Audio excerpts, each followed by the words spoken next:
I'm just trying to give you something smoky out to for you. I'm just trying to give you something. I'm just trying to give you something smoky out to for you. I'm just trying to give you something.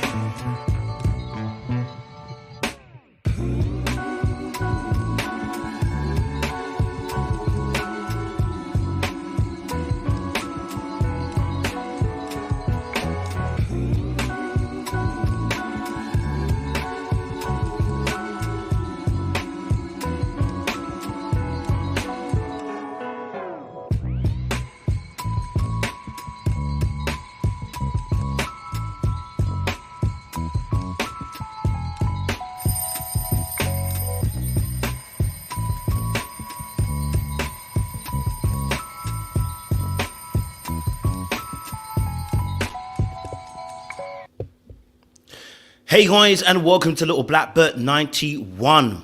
Yes, we're back with one of those special conversations again. Ready to love, make a move. Our very first interview from that particular series.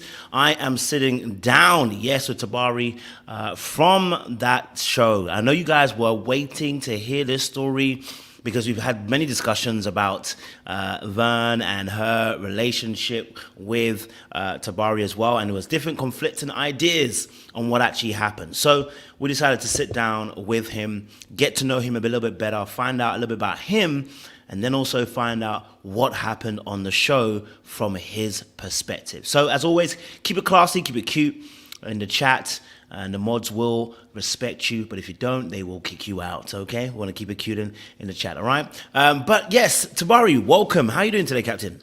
I'm doing good, man. Thank you so much for having me.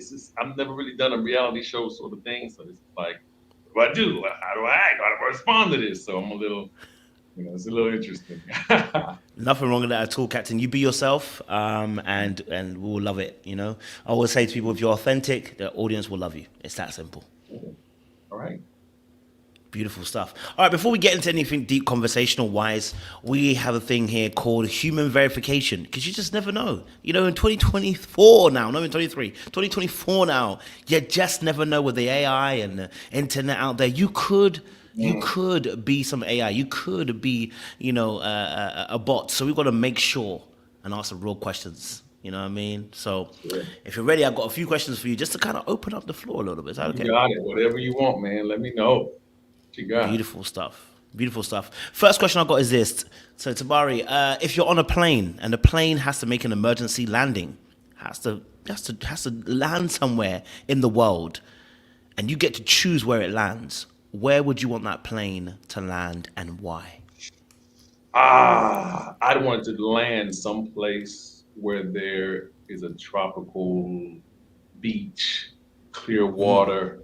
Everything seems so much better in the islands when there's a beach, and then while you got the downtime, people can just lounge and be in a resort and just, sometimes people miss a plane on purpose when you're on a beach. So, it seems like landing on a beach would be the best thing, and close to a resort where there's food and drinks and all that good stuff. So Turks and Caicos sounds nice. That would be a good place. St. Martin, I've been there. That's a good place to land.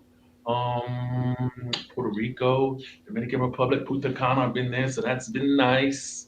So just a place, as long as there's beach, we're good. I love that. Where would you say is your favorite place then? If you're choosing an island that you went to, a tropical place, what was the favorite place you went to? Wow, that is tough. Because when I travel, my thing is I want to travel like a local. The thing is, one thing about when you travel, wherever you go, you're the same. You're still the same person. So for me, I like to go to a place and immerse myself with the locals and what they're doing. I don't like to stay on a resort. I like to eat in all the local places. I like to shop in the local stores because typically locals know where the best shopping is. You have to pay an arm and a leg because everything is jacked up in the resort. So I like to go wherever I can immerse myself in the culture. When it comes to deciding my favorite place to go, that is so tough because there's so many vast cultures. I really enjoyed St. Martin on the Dutch side. However, I really enjoyed. Ooh, I really enjoyed. Oh, that's so tough. St. Martin, Virgin Islands, Punta Cana. I don't. It's tough because my thing is, if I enjoy my host, I'm going to enjoy my stay. That's my thing. So it's really. Okay. I'm not mad at it. I'm not mad at it. It's a tough answer. I can't. A tough question, so I can't hit on that. All right. Second question. Then is favorite color and why? Um, I'm an earth tones kind of guy, so I'm like greens, blues. So yeah, every now and then I will get in my red phase, I guess, cream phase, crimson cream phase. But I'm more of an earth tones kind of guy, so you'll normally see me in army fatigues and that sort of thing. That's just kind of because it's almost like a mindset too, you know. So I'm more of like I'm a green guy, browns, grays. Fall is my thing. I love fall. So um, yeah, I'm more of a browns and grays. You said something interesting. You said about it kind of matches your mental or matches the mentality almost in a sense. What did you mean by that? Um, well, first of all, green kind of symbolizes growth. You know, there's but a more deep organic sort of growth. So I think Yep. that's what it is. But at the same time, when you've got your army fatigues on, it's functional. I'm a big functional guy. So the pockets all over the place. But it also kind of symbolizes that you don't conform easily. You know, in Ooh. this day and age, people Okay. want you to conform. They want you to kind of fit in a box. You know, they kind of want you to play out the script in so many cases. And obviously, army fatigues or green army green is not like the end thing for people to wear, but it makes me feel like I'm functional. And for me personally, based off the things I do, function is a little bit more of a priority than fashion. I love that. Okay. I like that. Final question in that space: cereal or the milk in the bowl first? Bruh, you gotta put the cereal in the bowl first. That's it. Actually, you know what? 'Cause my mama didn't want to waste the milk. She would much rather waste the cereal than waste the milk. Fair So play. yeah, cereal first. Yeah. Nothing Do I wrong with get that to at ask all. you questions too? If you really want to, if that's how you feel, I'm not gonna Okay, say I'm gonna no. ask you. What is a hot dog a sandwich? But I mean, Come on, come on. I mean, it could be. It Yeah, can be. It can come be classed on. as a sandwich. I'm not gonna It's say no. meat. It's meat. It's bread. It's the same thing. I What's the wouldn't say difference if it's no. not? I wouldn't say no. I wouldn't say no. I mean, I don't see the problem with it being a sandwich. Is there a beef between people? I mean, no pun intended, but is there a beef there as in people would call it a sandwich or not? I don't know. I don't I mean, know. I would call it a sandwich. I don't know. Some people order a sandwich and then they charge you different for a hot dog. So I mean, I don't know.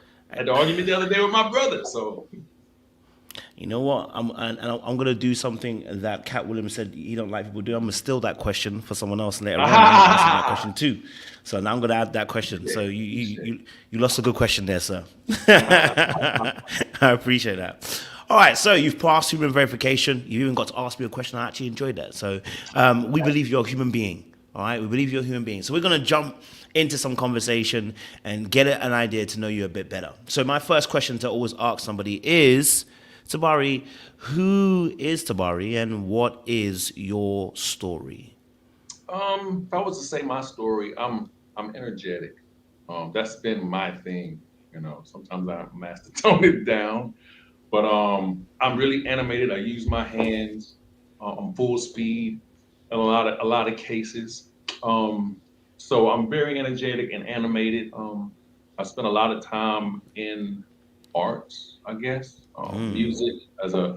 I own a radio station for about 30 years. I started when I was 16. My father started the radio station, and myself and my brother been working in it since we were little. So music's always been a thing. I got a scholarship to sing classical music at University of Southern Mississippi, and had a pretty interesting travel.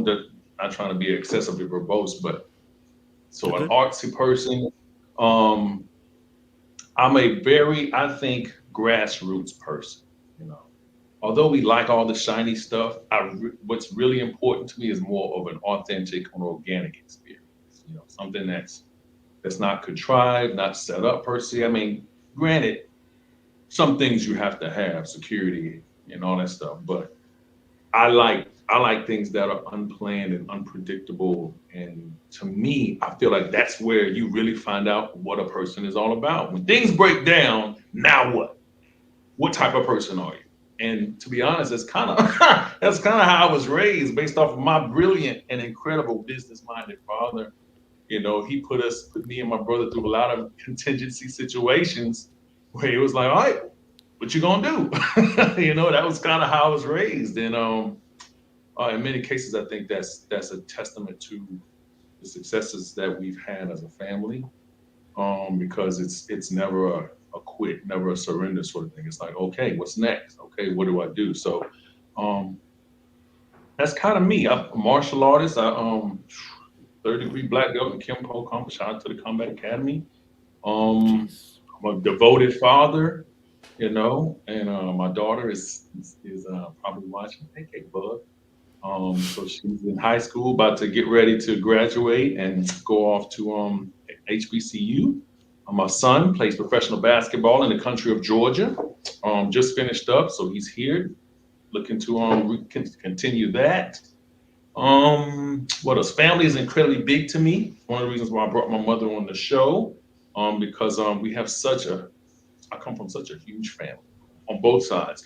My mother's side has like six siblings. My dad's side has six siblings. So Christmases and holidays, it's like all of us, and everybody's practical jokers. You know, somebody could go to shake your hand, and you go to grab the hand and realize it's a mannequin's hand, and the hand fall off. You know, it's like that sort of thing. So it is like incredible. And growing up, even with my parents, their houses were the ones that people in the neighborhood would come to. That's where the cookout was. That was where we didn't spend a whole bunch of money. It was like card games, baseball, you know, let's ride bikes. You know, it was all of that stuff growing up. So and that's also something I try to instill in my children. Obviously, we're in a technology age, but one of the things that I enjoy, and with all this energy, as I'm sure you can see, is applying that to my children. We do, you know, we put phones down and we play alphabetical games. You know, stuff like name movies in alphabetical order, and long drives and road trips and all that stuff. So, what else? What else? You have to be what? I'm an athlete. I used to play football forever. Hmm. Coach basketball. You know, I'm really. I probably didn't say this. Very strongly community minded.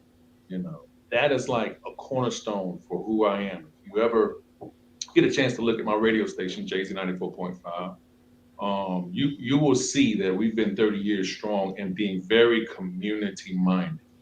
Um, it's not just enough to just make the money. You know, obviously you can make money and sit on your perch and sit on your mountain, but at the end of the day, what good is being on the mountain when the village is on fire? You know, you got things going on around you. You won't stay on the mountain for long. And the true power and true love and true success is when you empower others to all be on their own mountains.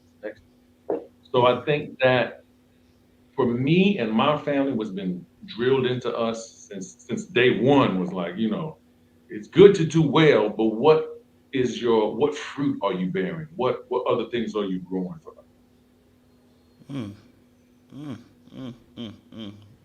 Thank you very much for that insight. You know, I was writing notes too. I was like, this is powerful. I want to ask questions. So obviously, with all that you're doing, and you gave us quite a big picture in terms of the overall of Tabari. I mean, I've even seen comments in the chat saying how, you know, this is the Tabari we saw on the very first date, the energy, the passion, the, you know, enthusiasm that you have as well. I want to ask a question. So going back to you as a young man, because obviously, you know, this is almost towards the end product, you know, of what you've experienced as a kid. Take us back to you as young Tabari, as a young child. What was your dream? What was your ambition? What was your vision as a young man looking up thinking, when I get older, this is what I want to be? Wow. I wanted to be a singer. I wanted to be New Edition. I had singing groups growing up, man. We were doing steps. Because I got a scholarship to go to college as a classically trained person, and I was using all of that to sing, because that's how you got girls. You sing, you get girls. It's like, to the point where it made me not devote as much time into being a football player as much. It's like, well, this is where the girls are. The Mm. girls are in the choir. So as a kid, it was always about music was a big part of my upbringing. Every time we did something, music was there. I'd go to sleep with music. My father started his first business owning a nightclub. I was like 5 years old, and we stayed in an apartment in the back of that nightclub. And while people were downstairs going through partying, I could hear that muffled sound of, the Isley Brothers playing underneath, or Earth, Wind and Fire, Reasons, and not knowing at 5 and 6 years old what I'm listening to, but I went to sleep to that, hearing the clinking of drinks in the background underneath, and hearing people just bust out laughing all of a sudden out the blue, and it's like, what are they doing down there? It's provocative. So it was like, that was me as a kid. And then growing up, my mother was devout. Obviously spirituality is a big part of who I am. My mother is Catholic. My father is Baptist. So obviously there's two different Mm. things there. And my mother's mother was Pentecostal, so you got some of that going on too. So spirituality was a big thing. I ended up having to go to a elementary school, was a Catholic elementary school, from kindergarten all the way up to sixth grade. So come back to the hood and people make fun of how you talk, because you talk in white, all of that stuff. By the time I got into middle school, and you get to know girls, and me being in the music, I'm dancing for them, singing for them, So it was that was a really, really interesting thing as a child. Cornerstone, I guess, to not be tell too much, but cornerstone one of my childhood is that my mother and father divorced, unfortunately, in around the Sorry to hear fourth that. grade. That was um that was a big deal for me, Mm. because I had a strong relationship with my father and a strong relationship with my mother. To be totally honest, I feel I've got divine feminine energy and divine masculine energy. Because on my Mm. mother's side, she comes from this long list of beautiful women. My great grandmother died when she was 104. And she had a twin sister that died like 2 or 3 months afterwards. It was like they were always together. And they were always, nobody, it was Grandma Seti and Grandma Betty. You didn't argue with Grandma Seti. Came from Belzona, Mississippi, and used to sharecrop. She would tell you the story about how she used to eat clay. It was like that.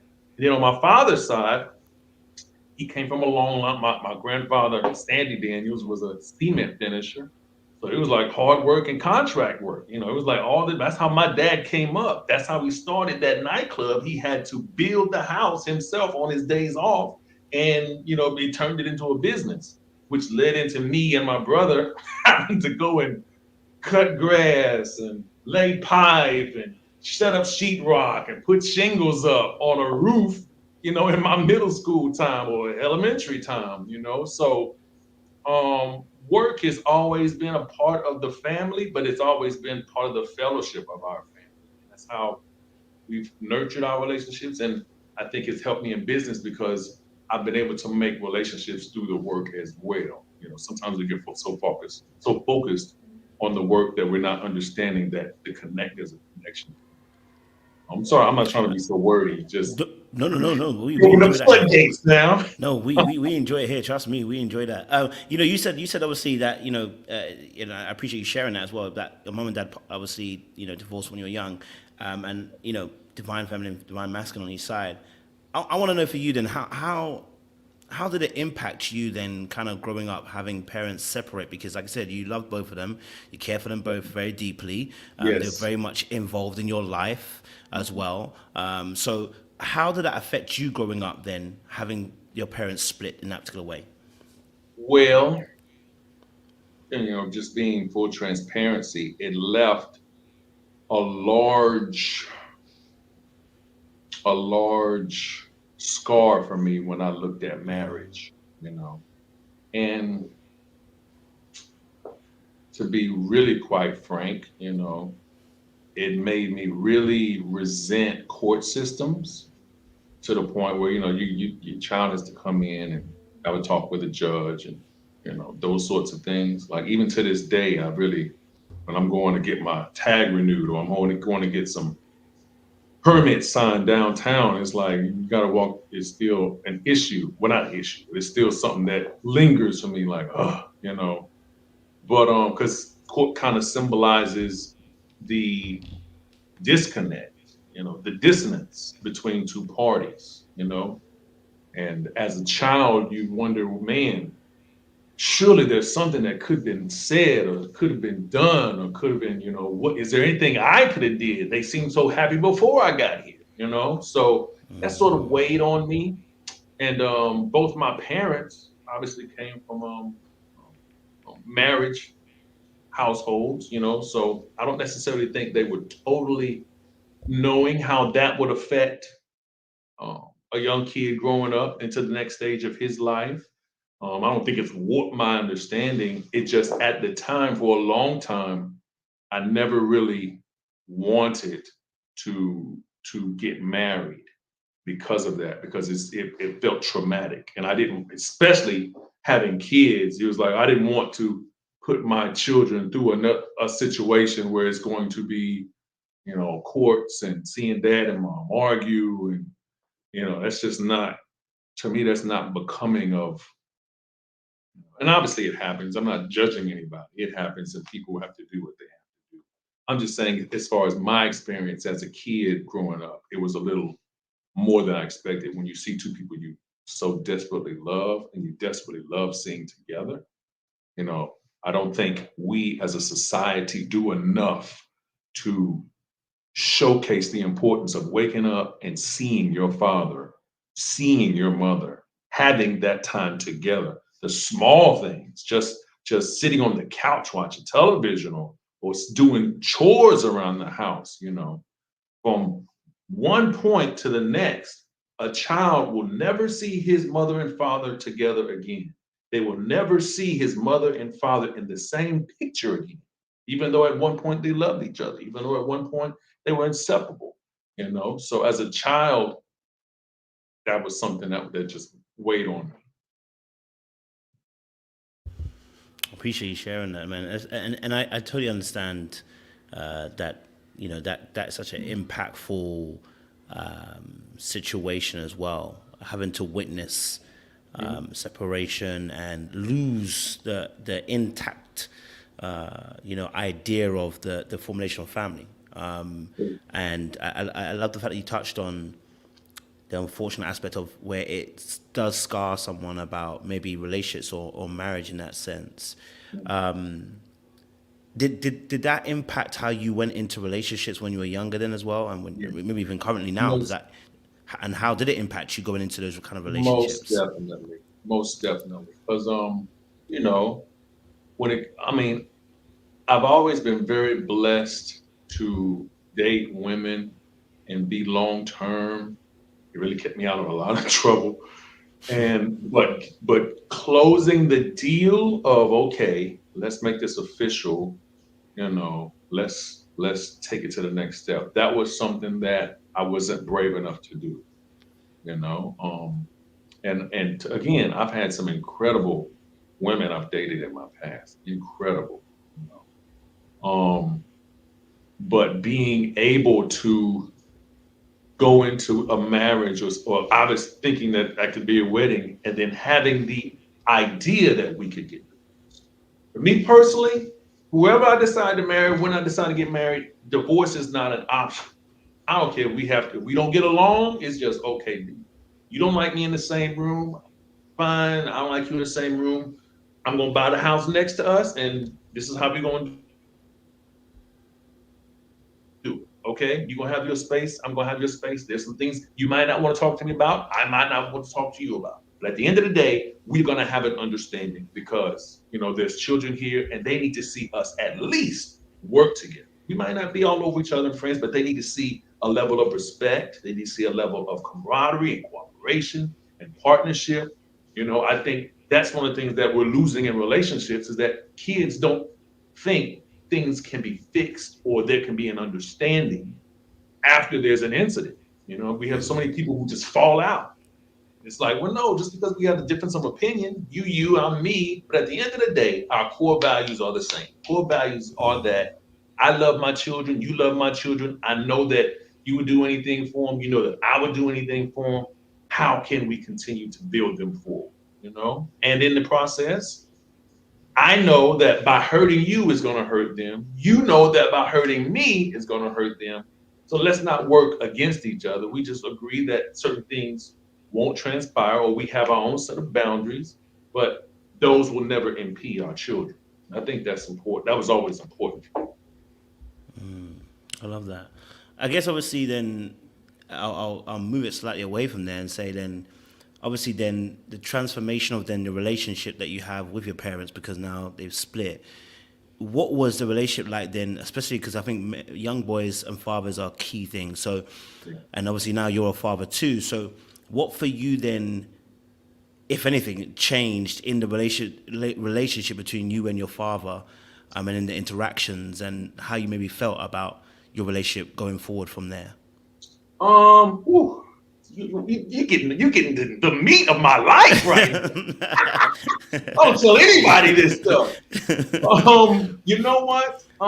So I stayed with my mom all the way up until I was 8th grade. Okay. 8th grade, my father, I said moved with my dad and myself and my brother, by the way.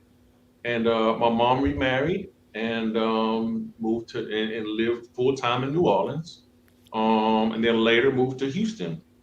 So I spent a lot of time with my father, who, like I said, a brilliant businessman, incredibly intelligent, incredibly aware politically, socially. And I was able to, because of that, I'm going to say for me and my brother, it really helped set a foundation for what the values of a man are. A lot of times we focus on, okay, a man is supposed to provide and protect, provide and protect. Yes, that's true. But there's still some other values that are important. It's provide and protect. Number 2, it's about creating and maintaining a legacy. If you're with a man and he doesn't know how to create or maintain his legacy, that's short term. Lastly, to aspire to be number one. Any man that measures himself by being number one, he's not going to want to stay on the bottom. We're going to want to aspire to be the king, aspire to be the champion, aspire. That's what being the head of the household is. It's like, okay, I'm top dog here. I might not be top dog anywhere else in the world, but I'm top dog here in my home, because I'm willing to put down my life for all the people behind me, And the last, which to me might be the most important, is how I love and appreciate my woman. That's the key. Without a woman, how do you create a legacy? How are you inspired to be a champion? How are you, I can't remember the other one. I'm on a roll, but it's just, how reverent do I define having a woman in my life? Whether it's your mother, whether it's your wife, whether it's your sister, I have to have her in a reverent space in my life. So those are things that I learned from my father and help set a guideline and a structure in place so that I was able to know what I stand for aside from just having a penis. You know what I'm saying? It's more about, okay, these are the things that are expected of me, but not necessarily expected of me from society. I've got to expect them from myself. I know my father's going to expect them from me because that's what he did. That's what his father taught him. That's the lineage. So, okay, I've got to keep that going and I've got to instill that in my children. Those are the 4 things. Those are like 4 cornerstones that myself and my brother live by. I always hear this stuff because I love my mother so much. People say, "Oh, he's a mama's boy." And I'm like, "No, I had lived with my mom since I was in 8th grade." You know, it's been my dad the entire time. You know, I saw my mom. Don't get me wrong, like that, but it was a very forging experience being with a dad who's, business minded and aware that he's raising a young black man in a society that counts him out, has low expectations of him and doesn't necessarily want him to have the same playing field. They either don't want too many of them, or they don't want him too close, or they don't want him in a position of power, and him being aware and having to navigate that field in life. So you got me talking so much, man. Nah, this is the good stuff, man. This is the stuff that's important. You know what I mean? This is the stuff that's important. Let me ask a question then. So, having to have that experience where you get to live with your dad for a considerable amount of time, and you get to witness and see, how he's living his life. Then, what would be one? I know you kind of mentioned a little bit of it as well, but what would be one solid piece of advice that he's given you that you still live by today? Like, what's one thing that he said you like, and you've just been you've lived by up until this point? Oh wow, it's so many, man. It's like so many. Um, so many. But one is never let another man outman you. Oh, You know, if you've got in many cases, and I was raised in environments where, a lot of times women were hanging out with each other in the kitchen or living room, whatever. And the men would come over and they would be underneath the car, or there was a task that had to be accomplished, and if any man who comes in and sits with the women or sits on the couch and or prefers to go more leisure as opposed to being part of the building or maintaining or repairing or creating process, then that's not a good optical measure, of a man. So it was about, okay, if if me and my wife are together and we break down and the tow truck comes and the guy is hooking up the truck to our car, I'm not sitting my ass in the car while he's doing that. I'm back there with him, at least acting like I'm hooking the car up too. I ain't gonna let you. I'm not gonna let you outman me. Not in front of my woman. If I'm by myself, yeah, I'm gonna do it. But I'm gonna let you do it because I'm paying you to do it. But if my woman's right there, I'm not gonna let you outman me. I'm okay.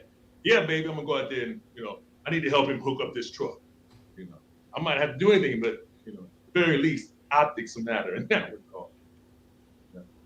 I mean, I get that. I get that. Some people might take that the wrong way, right? Some people might take that further than it actually is. So someone might say, "Oh, when you say outman, they might. I think I know what you're saying, which is like sometimes it's optics. It's not necessarily that Yes. it's an optics. Sometimes what happens, right? So, but someone might listen to that and be like, "Oh, you're being," as I saw something, someone might say he's being toxic masculine. What's the big deal about not being out there, with in the car? What do you mean out man? Are you scared that you're no longer gonna be masculine because the person is doing a job or whatever?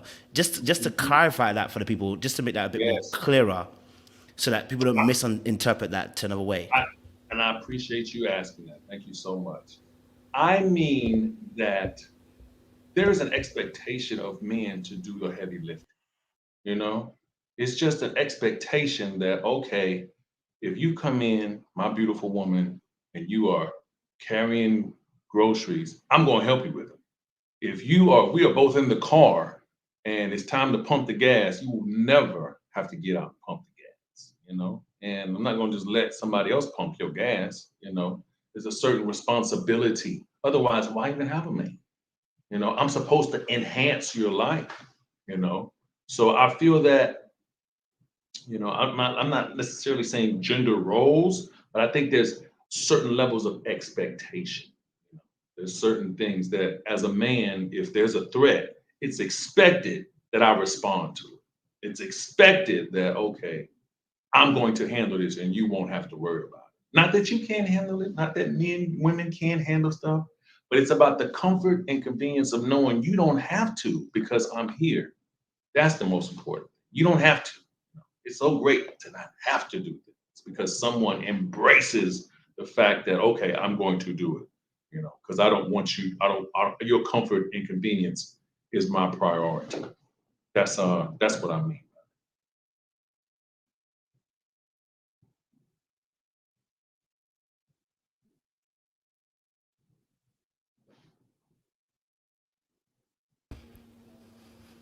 So sorry, my internet went gone off. Oh, Drew, what happened? I'm like, okay, wait a minute. God, I had to go and ask the guy quickly do the internet for me, please. Sorry about that. The internet went quickly, so sorry. So we were talking about outmanning. I do apologize. I don't know if you spoke Okay. and finished off your sentence. I do apologize No, about that. I just meant it by just saying that, obviously women can do anything, but being a man, your comfort and your convenience is not priority. The fact that you can pump your gas, obviously anybody can pump gas. But as my woman, you're not going to have to pump your gas. You don't have to get out. Now, if you want to, you just say get in the car, then that's different. But I mean, you don't have the heavy lifting. I'll give you an example. A friend of mine had, ex-girlfriend of mine had wasps at her house. Now clearly she can get out there and knock the wasps down. However, I'm like, no, I'm not gonna let you. I'm coming over. I'm gonna grab a can of gas and I'm gonna take the wasps down.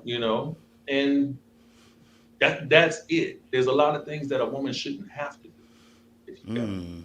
That's what I love that. And I think you sold the audience on that too. So I love that point. But I think it's actually a real point. Jokes aside, I think it actually is a real point in regards to relationships, that there are some defined roles that we have to continue playing in order to keep the safety of the relationship. That's a lot why a lot of complaints are happening in 2023 is because there's so much erosion of those simpler aspects of a relationship where man and woman play, and especially the man's role in terms of protecting and providing in that area as well. That often becomes contentious areas. So I totally understand what you're saying in that particular aspect. Okay, so obviously then, when you obviously then grow, you've got that piece of information in your mind and that idea, that advice. You're now starting to get into relationships. Talk us through what happens in some of the relationships that you've been into. Like, why did some of them not work? Why did some of them work? Why did some of them not maybe last a time? What for you was happening in those relationships that now when you're looking back, you're like, yeah, I see what was happening in those times, Sure. I'm a Pisces. My birthday's coming up February 25th, so I'm looking forward to its birthday. Before I go any further, it's the best time of year. February is the best time of year. We've got Mardi Gras, we've got Valentine's Day, and my birthday. Come on, man, come on. And it's Black History Month too, but I digress. So I'm a Pisces, so I'm very creative, and like I said earlier, I'm artistic and music and all that stuff. So, when it comes to me and I think past relationships, I get a little impulsive and I fall in love. And in most cases, it's really long term. Um, I'm going to say this just because I'm just trying to be honest and transparent. My concept of love might be a little crazy in the sense that I don't believe in the concept of being in love. Okay. I believe that love is permanent, it's forever. If I get to the point where I say I love you, then I'm not going to unlove you.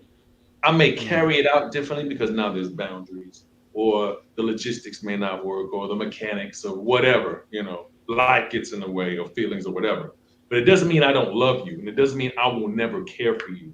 If I love you, even if we've fallen out, I've had situations where me and people didn't work out, but I still love them to this day. And if something were to happen and I would get a phone call, I would be hurt, and I would even try to make some sort of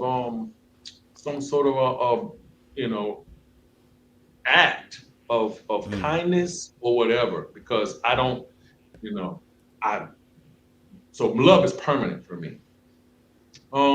So in my case, growing up, in relationships, I think a lot of the times, and I really can't generalize because throughout my relationships, I will say there's been a level of growth. Even in situations where I was definitely in the wrong, I've cheated before, I've been cheated on before, Same. lied before, I've been lied to before. You know, I've felt betrayal, I've betrayed, I've been humiliated, I've humiliated. I've been treated unjustly. I've treated someone else unjustly. I think that it's those experiences that has helped me learn and say, okay, you know, I'm I'm learning these aren't things I want to do, these are things I'm going to do. Who am I in the process? Because a relationship at 21 is not the same at 31. It's not the same at 40. Absolutely. So you got a whole nother set of issues and you throw in kids there. So I think that what was happening with me, in many cases, I was experimental in loving people. Because I'm trying to find myself and looking for myself and other people, then realizing that I really don't want to date myself. You know, I'm loving people because of their strengths and I want to be like them. But then realizing that later on, like, shoot, maybe I need to have someone that complements my weaknesses, and I couldn't have had the growth if I didn't have the messed up experiences or some of those missteps. I'm not saying that, you got to go through abuse and all those Of course. really heinous things. I'm not saying that. But what I am saying that even when things don't work out, you learn from them. Why didn't they work out? And eventually you get to the point where it's like, okay, well, not everybody is everybody's person. This thing about love is like, you have to feel the same way at the same time for as long as both of you feel it, and having the awareness that, okay, something's off, or having the endurance to say, I'm going to still give it a try, even when I don't feel as loving today, or I may be feeling more loving than the other person. I think at this point, I'm a little bit more realistic because I was, when you're younger, you have these, I'm not going to say delusions because I am a romantic at heart. You just have a lot of romantic ideas and you want to match the movie of what you see, what you experience. I want my woman to look as good as Nia Long and Love Jones. I want my woman to love and support me like whatever. I want that. But life is life, and we're really dealing with real people who have their own set of growth and journey and issues and that sort of thing. So at this point, I'm better at accepting people for who they are and what they are, and then allowing myself to grow even when things aren't going my way. Sometimes they really shouldn't go my way. And I'm okay. And now I've got to the point where I'm okay with that, because sometimes in not having it go my way, I'm learning more by doing it a different way that I wouldn't have even thought about. So I've accepted differences a lot better and appreciate them, even if it's difference of opinion. So for you, obviously, when I look back at some of my own dating experiences, one of the biggest issues for me was emotional availability. I thought I was available, but I wasn't available in the sense of I couldn't stay in a place consistently and being emotionally present. I would be checking out at points, not because I didn't care about the person, but because it had become overwhelming within the course of a relationship. I didn't realize that till maybe a little bit later on, after 2 or 3 relationships, and you realize that it's coming your way, right? So I always tell the audience that I struggled, like for instance, at some points when, how do I deal with somebody who maybe I feel is not on the same intellectual level? I check out. I don't actually tell the person that maybe there's something going on with me. Or if I feel like, the person hurt me, if the person cut me in a particular way and I felt like the response that was given back to me wasn't necessarily an apology that I actually wanted from the person, I'm now starting to disconnect from that relationship real fast. If I feel like, that person is doing something that could be potentially dangerous to the relationship and you tell them and they're not listening, I'm ready to check out. You know what I mean? I had very quick cut you off moments where I can stay in a relationship, but I'm cutting out. And I realized that was probably a theme that was running throughout the courses of my relationship. So much like yourself, I had both mom and dad in my childhood and in adulthood as well, still together. But you witness certain stuff, which then kind of makes you view the world a particular way. So if it's same for if it's same for you, then in the relationships, because what I heard was idealization of maybe relationship or the partner. But I want to hear from your words specifically to make kind of nail it down. If you were to look at a common strand of behavior that you felt was maybe not productive in those relationships, what would it be for you from your perspective? Probably tunnel vision and impulse. You know, there was, well, I know when I was a lot younger, you got the shiny object syndrome. Like, oh, she's pretty. Oh, she's this. Oh, she works well with me. And when you're younger, you're looking at everybody in the room. And at the time, I know that I was DJ on the radio and DJing festivals and Essence Festival and concerts. And so it was like there was, a plethora of opportunities for iniquity, so to speak. Mm-hmm. So I just think that short-term tunnel vision, what I think was my thing, where I'm focused, and I'm intense, and she's focused, and then all of a sudden maybe I'm someplace else, and now I'm focused, and I haven't I didn't have the maturity to be able to have some closure in my previous situation, or to be able to communicate that, so that, hey, look, this isn't I'm a hoe right now, so I don't think I can be as honest as I probably need to be, So I think it was tunnel vision and impulse. Like I said, I'm a creative at heart, and I even to this day, with being, obviously we all content creators and we're merging things together and those sorts of things. I've got to literally tear myself away from creating something. Or I remember when I was younger and having to cut grass, and I'm making designs in the yard when I should be just cutting it regular. I'm just, and I just tunnel on that. It's like, no, you got other stuff to do, son. So I think it was tunnel vision for me and impulse, and certain times in my life, the tunnel vision was very intense, very passionate, but unfortunately short-lived, to the point where it wasn't able to blossom and grow into a full, a relationship like it should be. Plus, to be quite frank, in some cases I had multiple things going on at one time, because I wasn't, like I said, mature enough to be able to say, hey, okay, look, this is not what I should be doing. So, and I think, as you get older, you get a little bit more aware of consequences. You become a little bit more spiritual and a little bit more aware of the ripples that you leave behind you, as opposed to when you're younger, you think you're young forever and you can do whatever you want when you want. You only live once. But as you mature, you understand, yeah, I only live once, and I want this life to mean something. And I think that's kind of where I got. So I heard some things that I wanted to make sure maybe you can clarify. So you said you get tunnel vision. So when you're in a relationship, you got tunnel vision, which means you're consumed by that relationship to a point where you hadn't got good balance in the rest of the things that you're doing in life.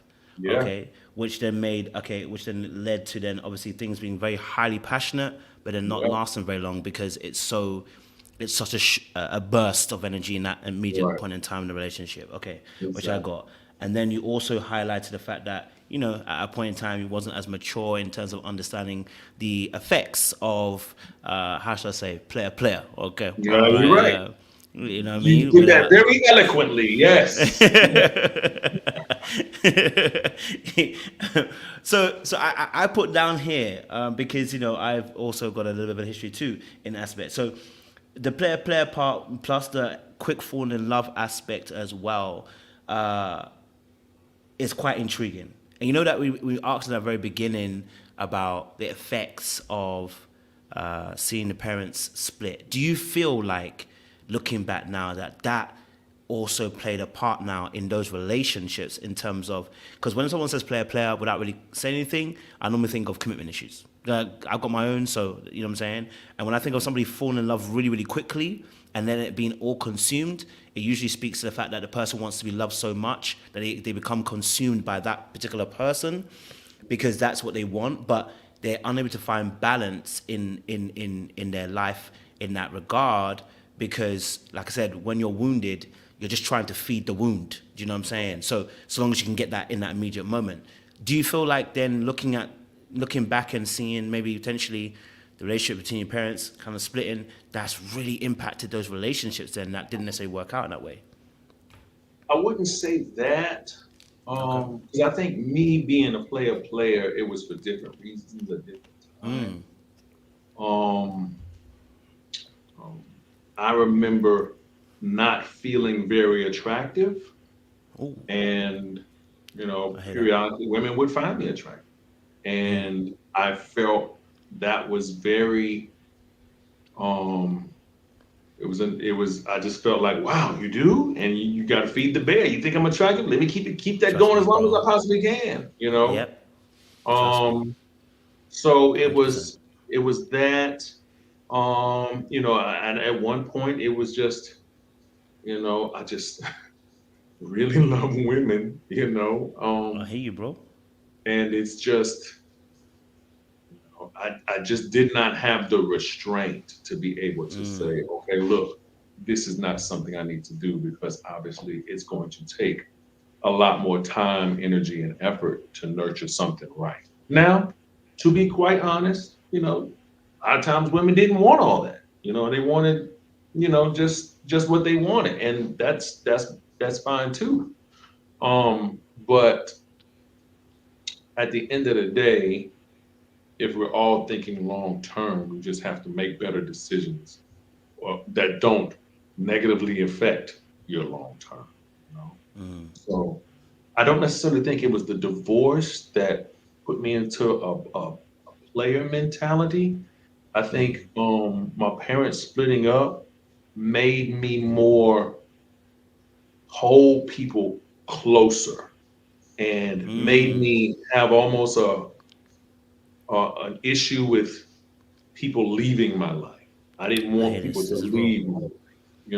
That was, and I think that maybe it did, come to think of it, the idea that you're having to break up with somebody means that somebody's going to have to leave your life or you're going to have to leave someone's life. So I think that might have been something, the leaving, because now is this, especially when you love somebody, then a part of you is there, and then for me personally, sometimes you take people with you on your next journey, and that was, I think that might have been part of it as well. Just being honest and No, authentic. that's no, listen, and I appreciate it. Listen, and when you said something, it really touched me, bro, because when I went through, let me say, my hoe phase, the reason why is very much similar to yours, which is I didn't feel very attractive. You know what I mean? Right, And right. I'm trying to prove a point that I am Yes, attractive. So right. I'm now everywhere. You know what I mean? Like, Yes, if you give it to me, I'm gonna take it. You know what I mean? I need to show the yes. world that I'm something. You know what I mean? Right, So I right. really identified with that point. I think that that level of honesty is such a powerful thing because I think that many of us men maybe can understand that, but we might not necessarily eloquently express it in that form and format. It might be just, no, I'm just trying to do me. But really and truly, there is something that I'm trying to prove. Like my ego was trying to tell me, listen, you were young, and let's be honest, the women weren't on you like that. Let's just call it what it was. You weren't desired like that, Yeah. I needed to try and prove a point. I Mm, needed to try and prove a point to people, not even to people, to myself, that you're yes, desired and you're wanted, man. And I that's think right. that caused me for my particular hoe phase in that instance, and Me also because too. I'm able to detach quite easily, it Mhm. made it easier for me to play that game and Yes. not, you know what I mean? Now, of course, I know the impact of other people and what it does to them, but in my head, I was thinking to myself, nah, I just got to prove this point, like, you know what I mean? Yeah. But I love the fact you were able to self-reflect in this moment and speak about the fear of almost like an abandonment aspect. And I wondered that I'm now thinking I'm trying to link that back to maybe that plays a part in the passion, the short-lived passion aspect. If you get in, you get out quick, then you get out before they can get you. You know what I mean? Sense. You know what I mean? But Yeah. I don't know if you have any thoughts to that in that aspect, because you were just really Um, spitting there. It was making some sense. um, I think for me, when it comes to sex, I'm a very passionate person, and all the animation and it's primal energy. But I had to learn that if I do it once, then I'm going to continue to keep doing it. So problem is, as you continue to do it, now you find somebody else. Now I had to do it once. Now I'm continuing to do it with that person. And that was like, so I really had to learn a better level of restraint and honesty, because another thing I ran into is, even when you are honest, some women are accustomed to being desired, that when you're like, look, I don't want to take it there, they feel Rejected. they sometimes they feel like, oh, it must be something wrong with me. And now you're almost like, now I gotta prove that it's not you and do it, you know? Don't like letting people So down. it's a whole bunch of layers to it. It's a whole bunch of layers. I love that. So, okay, so obviously, someone might ask, you don't have to answer this question. Obviously, you do have a child as well. And the question might be that, two even. Okay, don't ask, same mother as well. I don't want to be rude or Oh, anything, you but know, yeah, of course. yeah, yeah. My Okay, cool. grandmother told me, if you're gonna do some farming, they gotta all be in the same yard. Hey, you know what? I'm not gonna lie to you. It's the sense that's making sense. Okay. Honestly, in the long run, it makes so much Right. sense. They might ask a question, which is obviously you're quite an intelligent individual. You're self-aware as well. What happened in that relationship that it didn't work out? Then what? Because seemingly you're not in that relationship now. So what She happened that is didn't work out? she is an incredible woman. I'm so thankful that she's the mother of my children. Um, I think it goes back to feeling the same way at the same time for as long as you both can do it at the same time. Too. Because she and I both decided not to be married. I'm not on any custody or child support or any of those things, thank God, you know. But she's very aware of family. She's very aware of our children together. We don't have any issues whatsoever. Knock on wood. But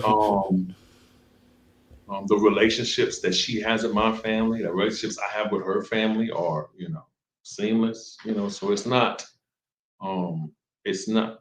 I really feel that it is a very mature way to grow a family. If by chance you guys can't be married, you know. Um, but we just at you know at one point I cheated, and, you know, and at one point she was messing around. So it was like, you know, but I'm not. That's the dance of life. That's the learning. You know, she learned her lessons. I learned my You lessons, learn and listen. we both still value each other as people. We both still respect each other as people. And you know, there's no, you know, we just didn't and haven't, you know, decided to move in a way that puts pieces in together for us to be married, because we're both kind of moving in our own directions. Were you young at this time as well? Was it a young relationship? Was it like in college or something that you guys met, or? Yeah. This was young. This was younger. This Younger, was yeah. I sort it just puts it into perspective. You don't have to tell me the exact date. It's just it puts it into right. perspective because mindsets are different. Like if you're in college or whatever, when you guys met, you have a completely different kind of perspective because you guys have known each other when you're very young to be when Well, you've been older. well, we did meet when we were very young. Yes. Okay, that's fair. You know, that's, you know, when you have someone who that you meet very young and they already know your family, you both have the same core values.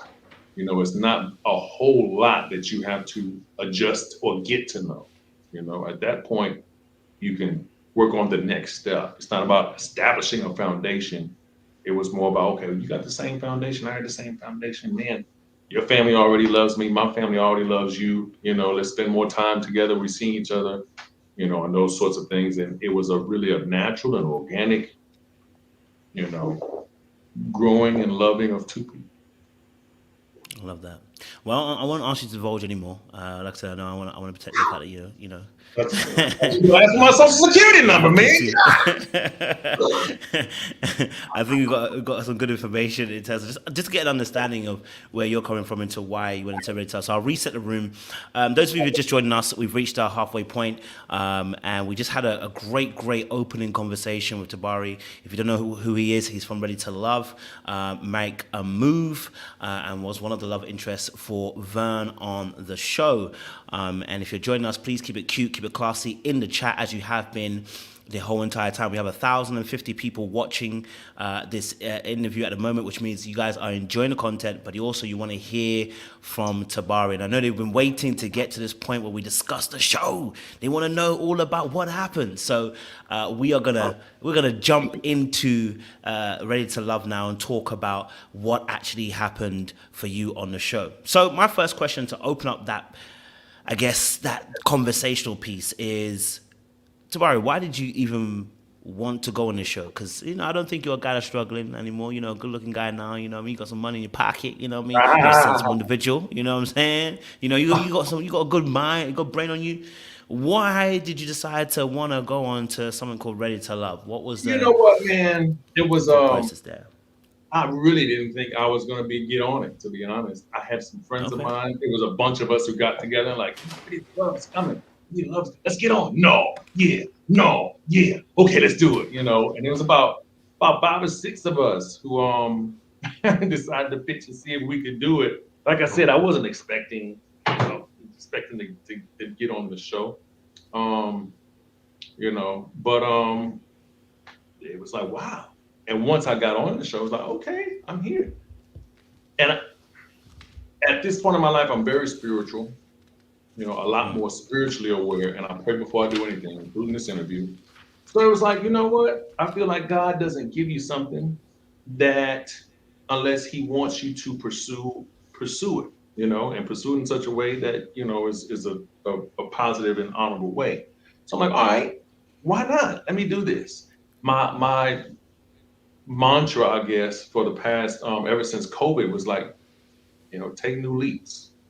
And a good friend of mine always says, do it scared, you know? So it's like, okay, well, and this was like one of those things. I wouldn't normally do so. I'm not really into reality shows like that. Cause I'm like into survival and all that stuff.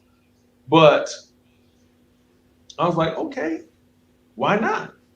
Why can't I do it? Let me try this, you know? And it was like, okay. And the opportunity was there. And obviously there was a strict vetting process. Not everybody can just get on the show. You know, you got to go through all these screenings and auditions and, you know, some sort of mental evaluation and all that stuff. But so I'm like, okay, you know, I'm going to probably wash out. But it got to the point where they were gracious enough to allow me on the show. And yeah, I'm thankful. So you applied for the show in a sense and didn't think you were going to get in. Yeah. Did you know it was going to be Ready to Love, Make a Move? Did you know, or do you think it was going to be Ready to Love, the traditional show? Initially, I thought it was going to be the traditional show. Initially, you know, because I guess the initial thing was like, Ready to Love is coming to New Orleans. Ready to Love is coming to New Orleans. You know, that sort of. Later on, you know, once the actual contracts come, you see the Make a Move thing. It's like, okay, I'm just thinking it's a tagline. I'm not thinking that there's any. I'm not thinking that it's going to be the structure that it is right now. You know, but to be quite frank, you know, and being accountable, even if I knew it was the way it was, I probably still would have done it because the opportunity I feel was put in front of me to do. You know, I feel like, okay. And I'm at a point now to where I have other people that, you know, I can instruct to do things and handle things. Because before it's like I don't have time with work and I'm doing everything. Now I've got staff and I've got other things that can cover for me if need be. So with this, I'm like, why not? Let me see. Let's try something. You know, if nothing else, it'll be a story to tell, and you know, people forget me in a month, and you know, whatever. So. Okay. So so at first you weren't actually aware that it was actually going to be the Make a Move kind of show, the way the format was. It was originally thinking that it was going to be a normal Ready to Love. You'd be on there, part of the bachelors, part of the ladies, and kind of have a choice of, like how the traditional you get to choose whatever. So it's quite a different format in that space. Obviously, once you realized it was a different format, where was your headspace at then? Because obviously it's quite a different spectrum at that point. You're having to be chosen, and then you can go and date, which is quite different, right? Right. When you realize the show was now that premise, what was your thought process in that space? My thought process was it wasn't ideal for me because obviously the guys are dating at a disadvantage. But at the same time, I'm like, I was like, okay, well, let me see how I do. I'm here, so why not? That's kind of where I was. I've learned in my walk of life, whether it's business, relationships, or anything, nothing ventured, nothing gained. And in many cases, I've gotten a lot of blessings from just taking leaps of faith in situations that weren't ideal for me. Even relationships. And it might not have person I was with might not have checked all my boxes, but wow, this is incredible. So like I said, it wasn't.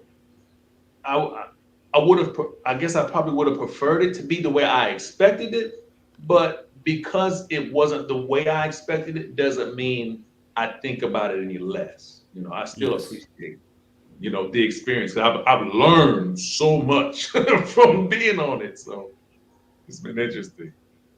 I love that. So obviously, then when you get into the show and you're part of the lineup, I want to know, like, from what was it like being on set? Because it's, like I said, it's very different. So this is now where the men are now congregating, I'm guessing, together. So what was that atmosphere like? What was the conversations like amongst the men? Because I'm assuming you're not the only one that thought they were going to be on a Ready to Love show. Because it sounds like Right. there were men also too thought they were going to be Right. on that type of show. So what was the kind of conversation like behind the scenes for you men, and what was that kind of atmosphere? Initially, some of the guys didn't like that. They were like, "Oh, I thought it was going to be the other show." If I'm not mistaken, a few guys didn't want to come back. Um, so that was it. I know on the set there were cases where they didn't want the guys talking to each other, so they would keep us separate. Because I guess in production you want that authentic reaction from people to do whatever it is that they got to do. So I kind of understood that. Although obviously there'd be different things I'd probably do if there was information that I would have known.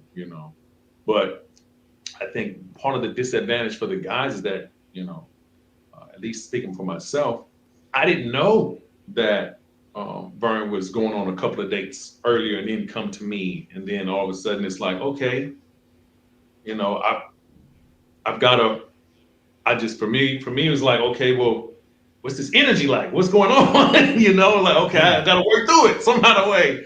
So it was just, the guys didn't talk very often until we got closer to the end, when we started seeing familiar faces. Because a lot of those guys, they be there for a day and you get cut, you gone. And nobody know who was going to stay and who was going to go.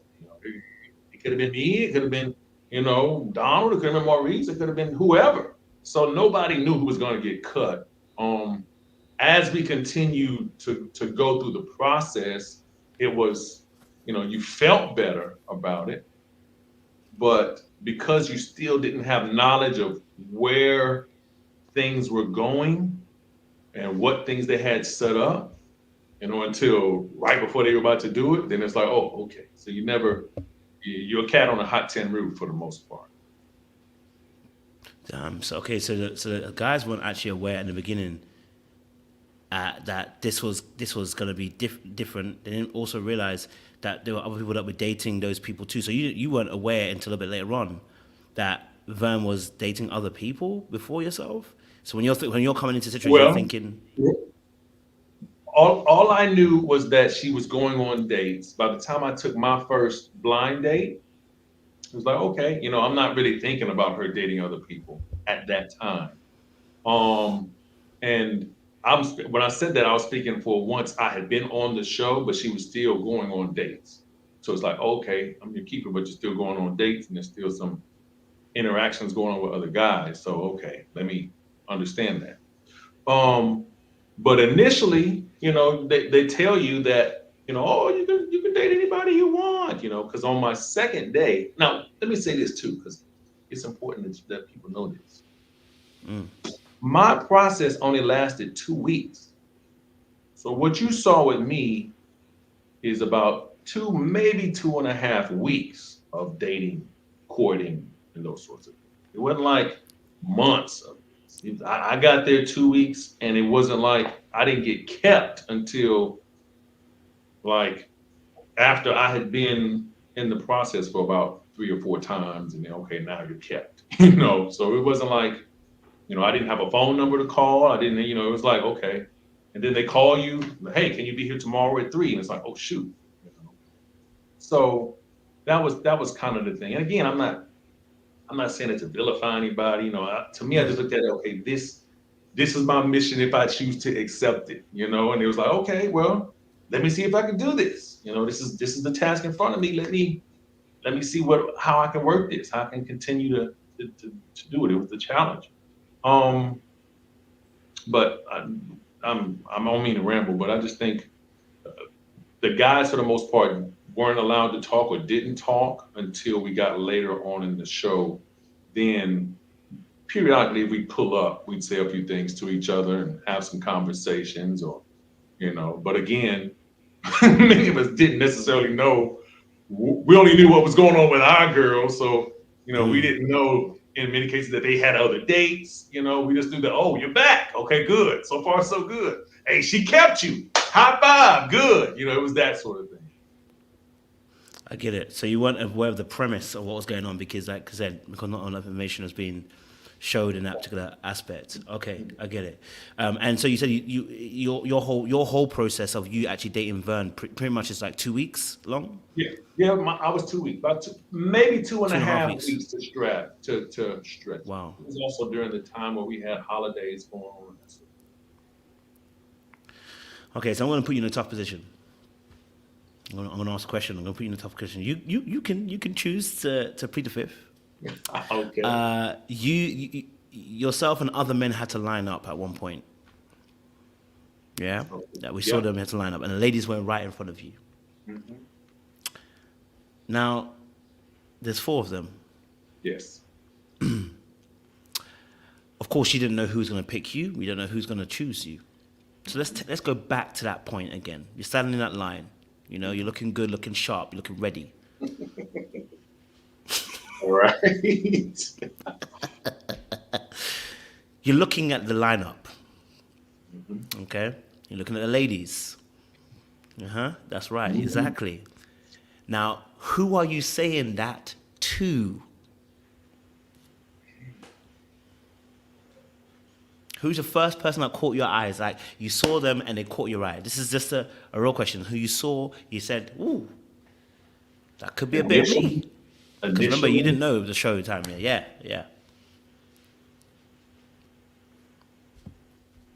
It's tough. Because all 3 of them are so different. And I saw positive aspects in all 4 of them were so different. And I saw positive aspects in all 4. But to be honest, I don't mean, I hope people don't give me a hard time about this. I looked at Tamika first. What? I don't know. I don't mean it in a bad sense. God. Tamika's part of the lineup. She ain't part of the lineup.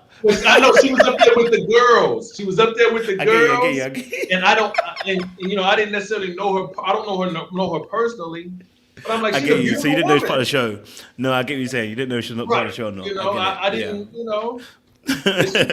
She came out first and she's talking. I'm like, man, okay. I hope. But then once she explained, like, oh, okay, So that's initially, and that's no disrespect to her husband or anything like that. At the time, all I know is beautiful women. It's not like I'm, and I never made any passes or anything like that. But it's like what, as soon as you see what you see, it's like, oh, I ain't gonna lie to you, she's a beautiful woman, so I'm not gonna hold you on that. that sort. Okay, so I mean, again, you can plead the fifth, pushing past Tamika. Yes, I mean she is. She is She really right. is a beautiful woman. I can't lie to you. Right. So pushing past Tamika, But- and now Tamika says, "Hey, I'm introducing the ladies. It's not me." He's gonna press me. He's gonna press me. God. Going past Tamika, Tamika says, "Listen, hey, I'm the show host. These four lovely ladies are here to date you. I want to know who out of the four was you like, okay." You know what? I probably would have said Ashley because of her personality. She was very big personality, and I'm animated, so that's something that mirrors me in many aspects. She seemed like the most outgoing. The other three ladies came out and they stood and they were very regal. Ashley was like, "Hey, oh my God, look at these beautiful men." So she seemed the most approachable. Like if we were just all at a party and hanging out, she seems like the one that like, oh man, okay, I'd like to have a good time with her. She looks like somebody I would have a good time with, a fun time with. So it's probably Ashley initially. That's fair. Just because of she's got a beautiful big personality. No, I respect that because I think we all thought that now we've seen your energy, I can see how both, what I mean, both the energy would work together. So I can understand that. That's fair. That's fair. All right, so moving past that then. Okay, so moving past that. Obviously now you how does it work? Because obviously we see Vern choose who she chooses first, right? But then it's like, is it a case of that she chooses you after? Or was it a case of Tamika was like, I've got someone for you? I wasn't sure. I couldn't remember. I was trying to go back, but I couldn't remember. Do you remember the process of what happened in that situation? Was it that Vern goes, okay, it's Tabari now that I like, oh no, Tabari that I want to see if I can get to know?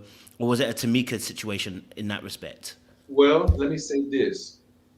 Again, the guys were oblivious to how or when we were being chosen. Okay. I had no idea there was a Jabari until he was referenced at one point. So for me, I'm thinking I might be the second. I take that back. I didn't know his name because I was there the day that everybody had lined up, and she picked him actually. But I didn't know he was Jabari and that sort of thing. But I didn't know the extent of their dating process. For me, it was just like, okay, well, I'm just another guy that she's going on a date with. So that wasn't. I'm sorry.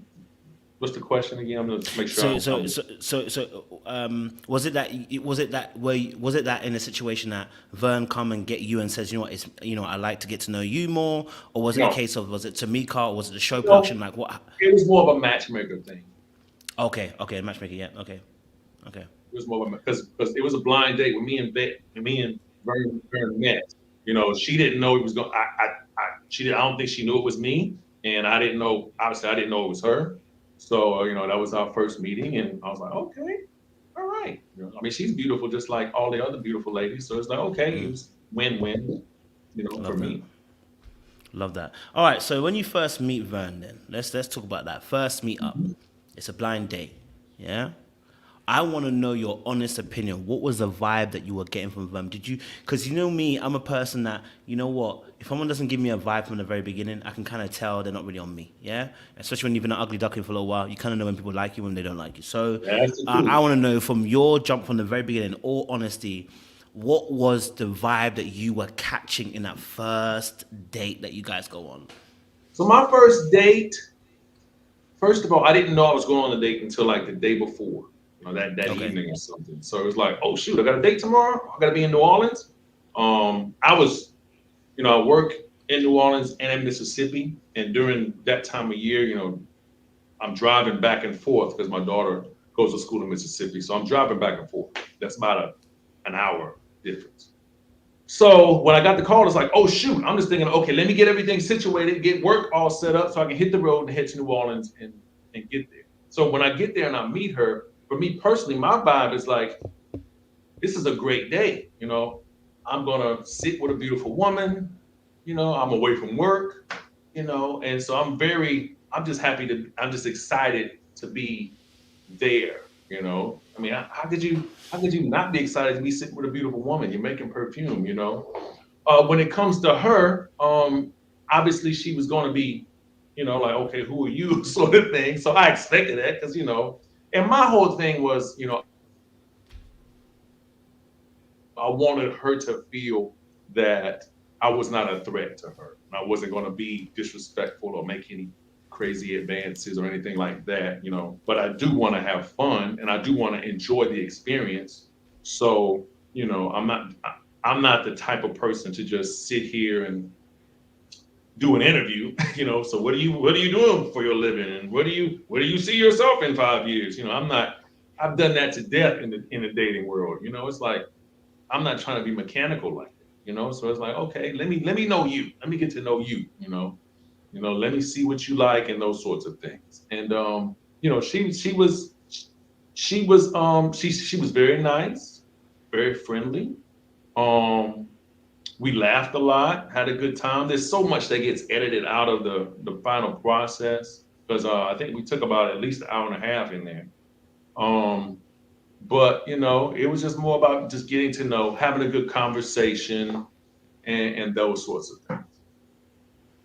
I didn't have any expectations or anything. Because again, I didn't know how the process was going to be. I didn't know if I was going to have to come back the next day or anything. So I'm just like, today, date, and enjoy the moment.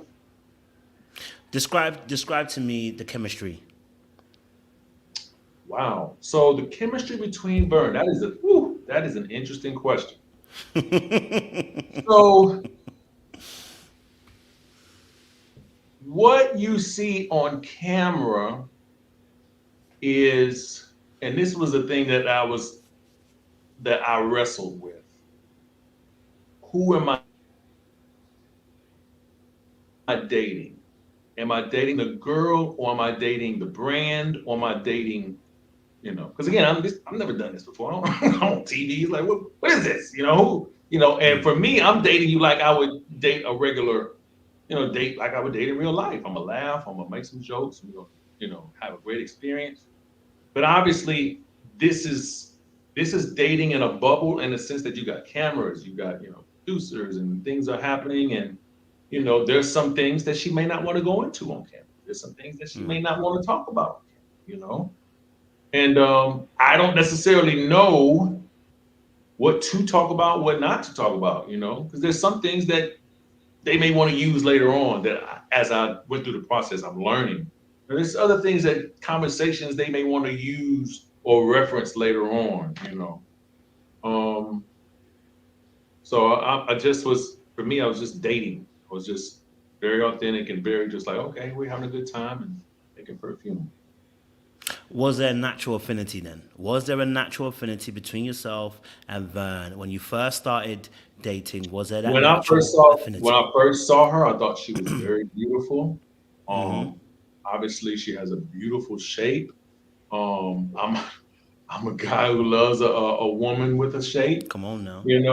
So I mean, it's visually, it's like, oh wow, obviously, So I'm going to compliment you, and I would think, and I don't know, you have to talk to her, but I would think, a woman like that probably gets compliments all the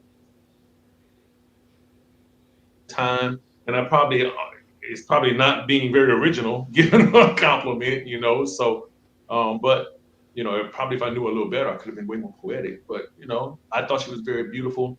I thought the fact that, again, I'm a man on a blind date with a beautiful woman. What is there to be upset about? That's kind of where I was, and that was the vibe for me. Okay, so you've met other women before? That chemistry, that's electrifying. You felt that electricity before? Oh yeah. when Oh you date yes. somebody in the beginning, right? You know that Yes. that little Oh yeah. Yeah. yeah.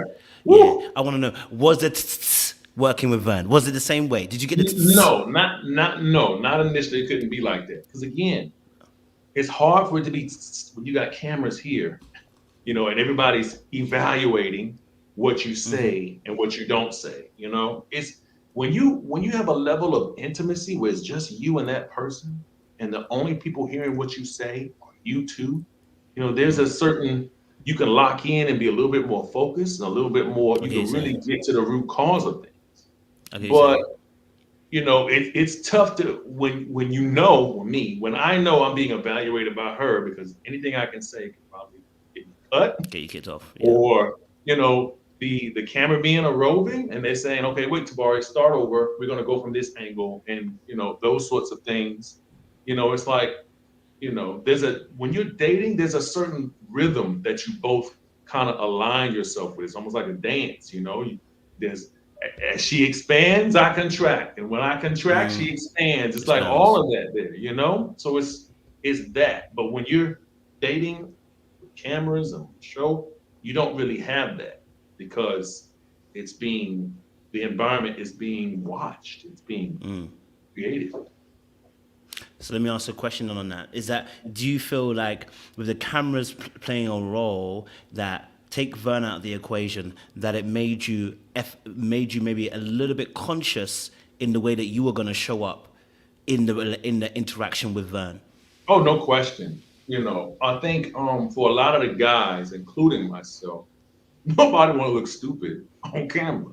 You know, so even when we get to points where there's lots of us on the camera, like the party, nobody wants to talk because nobody wants to take a chance of putting their foot in their mouth. And I remember a producer kind of egging me on to like talk to people because I'm a little bit more outgoing. So I think that's kind of where the jokey thing kind of came about. Because I was like, hey, what's up? I'm a little bit more working of the room, I guess. Even when we're off camera, I'm talking, when we could, because at that night the guys were in the lobby, so we could kind of talk a little bit and found out where some guys were from. Some guys were in the same fraternity, just able to actually like, okay, we're not adversaries. We're not against each other. So I think it was just more, the cameras, I think with anybody, if you've done this, if this is your first time, you're gonna be self-conscious. Is my hair look okay? Am I walking with a limp? You're thinking about all of these things as opposed to a regular date where you can lock in and you're not thinking about anything else but that person.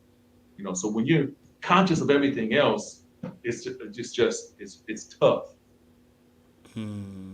So obviously, within the interaction, at what point did you feel the then in the interaction with Vern? At what point did it get to a point where you're going, it's getting electrifying now?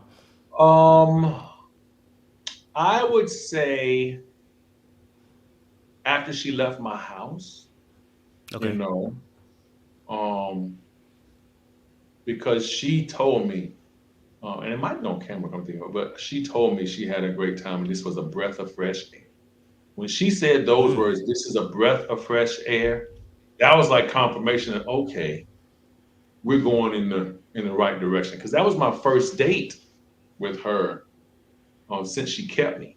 Like if you go back and watch the timeline, we have our first date where we make perfume. Then the next day we're at the party, Zadia's party, and there's all kinds of guys there. And she, I talked to her at the beginning, and she's like, okay, cool, but don't lock in. She wants her space to navigate and do her thing, and I understand that this is a show, so I understand that. And then the day after that, I think was when we came to the house and went through where I was, I guess, officially kept. And then after that was my date where I invited her over to my place, and yeah, yeah. And when she said that was a breath of fresh air for her, I was like, okay, hey, we're moving in the right direction. Okay. So after that, after the invite to the house, and she said it's a breath of fresh air, you felt now at ease. It's electric. It feels a bit more like first time that you can, really. It's now starting to move. Starting to pick up a little bit of pace, right? Right. I felt like I felt like I felt like she had finally was like, okay, she could relax. You know, I Mm, felt like she was I think she was evaluating me, like probably evaluating everybody about, okay, what type of person is he? Is he just here for TV? You know, those sorts of things. You know, and because again, she's still doing other dates with other people and all that stuff. So it just to me it felt like okay, there is a level of comfort that we had in each other and being able to have a conversation. mm. So obviously, her coming to the house was that. Did you guys at that point had you guys ever discussed communicational problems? No, no, I Okay. didn't. That's the night I got her phone number. Actually, Okay. I didn't have her phone number up until that point. And then I can't remember if she gave it to me or the producer gave it to me. I can't remember. But then that's when I, shot her a couple of texts and told her I enjoyed her. Sent her. I had two salads and two gelatos I made that were in the refrigerator. And I sent her a couple of pictures of the salads, letting her know that man, we went and did all that talking, didn't even eat all the food. She kind of laughed with that. Um, but yeah, that was when I think communication kind of started. Okay. So on that date which came to the house, you guys were actually really talking a lot. You guys were having some good conversations because I know we saw a bit of it where you guys were talking and sitting down. Yeah, it Because I know you was. mentioned Mississippi and everything like that. We talked a while at my house. Mm, Because again, the whole idea and the strategy behind that date, because I know people talk about, oh, you guys didn't even pay for the dates and all sorts of things. And okay, I hear you, but I still had to pay pay some stuff for that date. Come and think of it. But my thing for that date was I wanted to show an effort. That the whole meal was a Vern meal. It was like I wanted to do.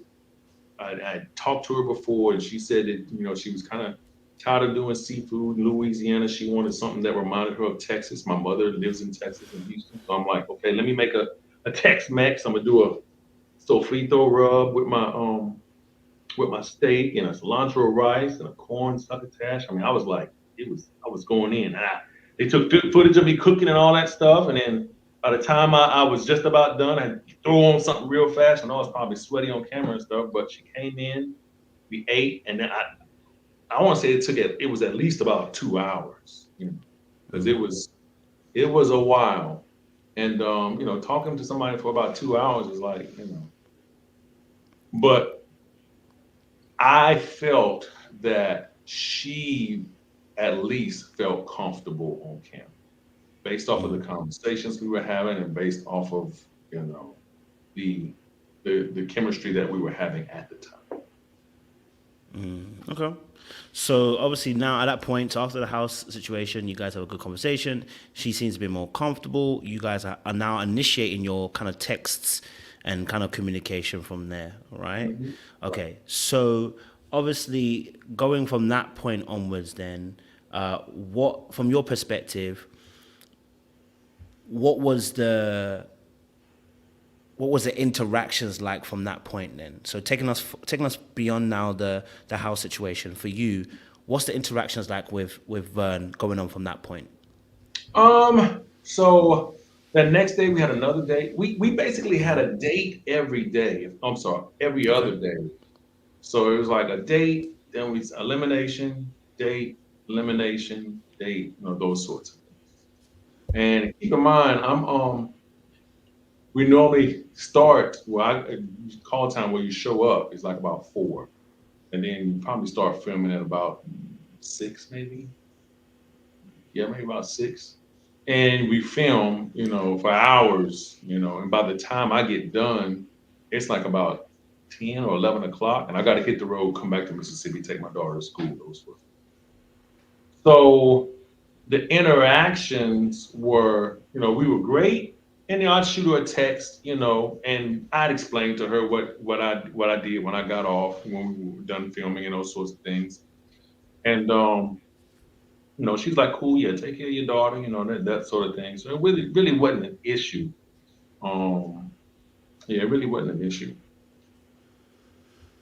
So obviously you guys are on set for a considerable amount of hours, and then you got to drive back to Mississippi, right?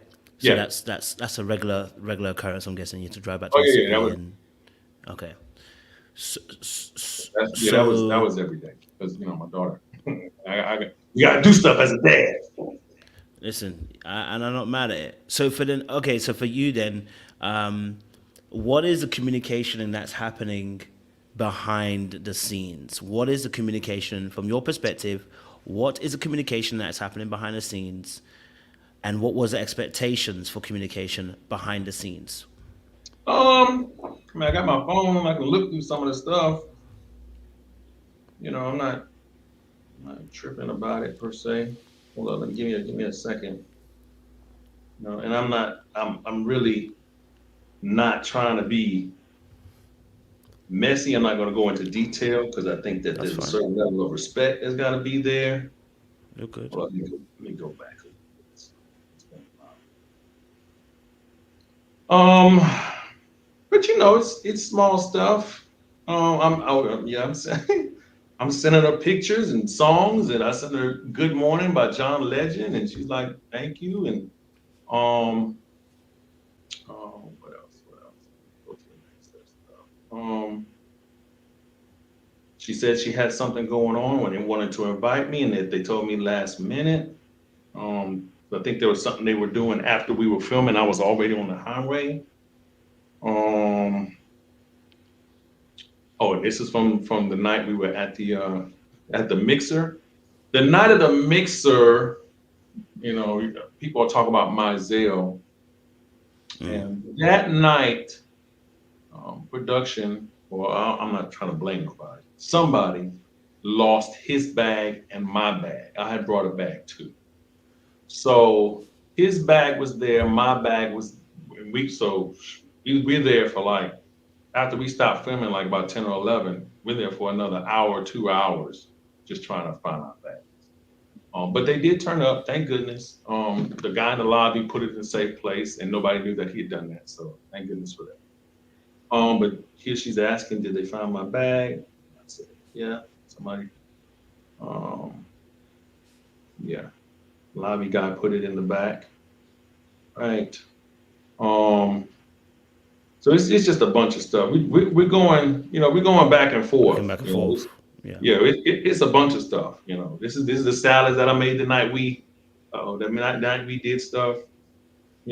So it's we we text off the camera. So that's why it kind of made me feel some type of way when I heard what I heard about the communication. And I was like, Did it's she kind ever? of Did she define what she wanted communication to be like between you two? Did she ever define what she wanted communication to be like? And if she did, at what point did she define that?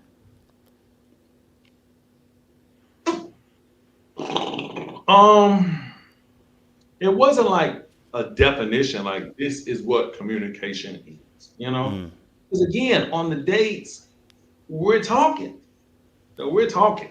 It's not like we just sitting there and I can see that, me being as animated as I am, I'm kind of encouraging the talking. I kind of enjoy it. Let's talk. Let's talk. So by the time we are done filming and it's the next day, it's like, what else is there to talk about? And I'm about to come back and see you at about 3 or 4 o'clock that next afternoon. My mindset is like, okay, let me take my daughter to school. Let me set all this stuff up for work. We get everything together. There's a restaurant that I manage / own called the Almanac Hotel and Bistro. Shameless plug. But there's other stuff that I'm having to do and ensure or is done so that I can be present when I get back on set and get back to the courtship.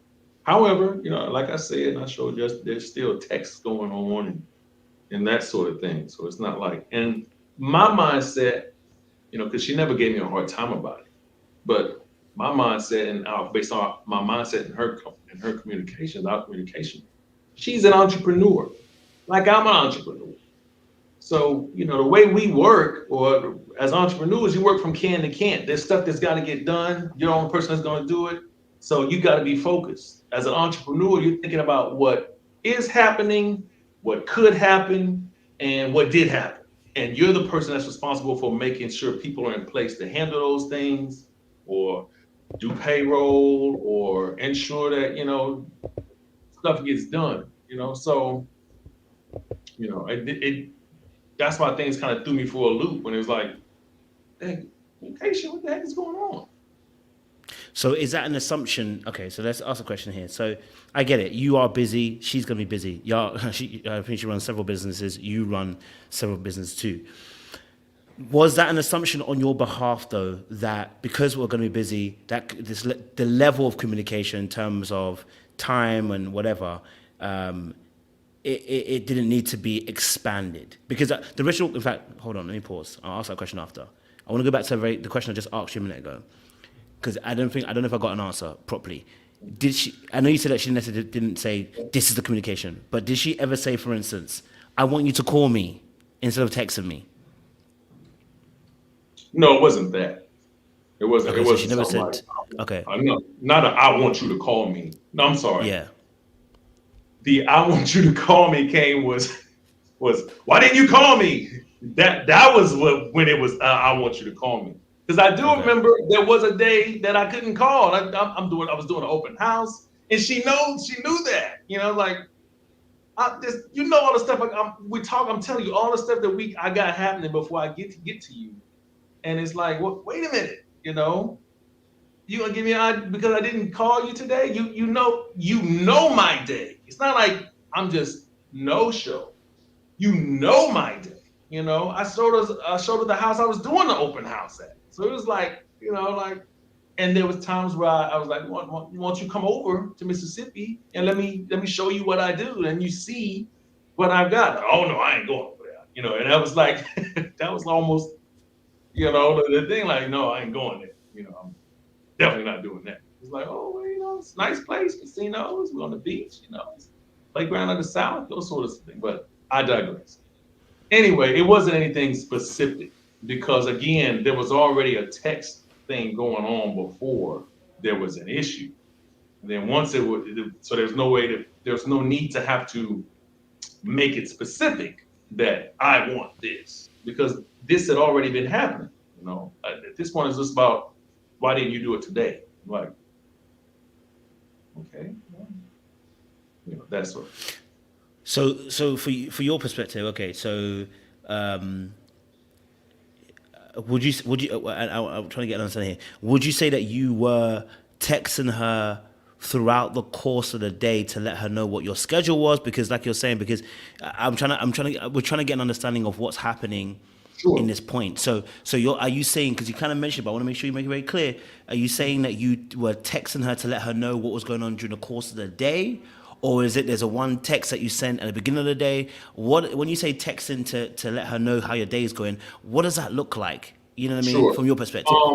No, for the most part, again, the night before we're talking all night, so it's not like you're talking for like an hour and a half. You can only talk about your goals and dreams for so long. So, I get that. like, what's your day look like tomorrow? What's going on? So that was something that was part of what we talked about face to face.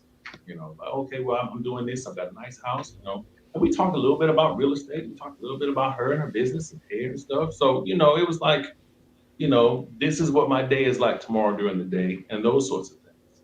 And plus, there's times again where she's doing stuff during the day too, dates and stuff at filming at the house, and so I didn't trip in that regard.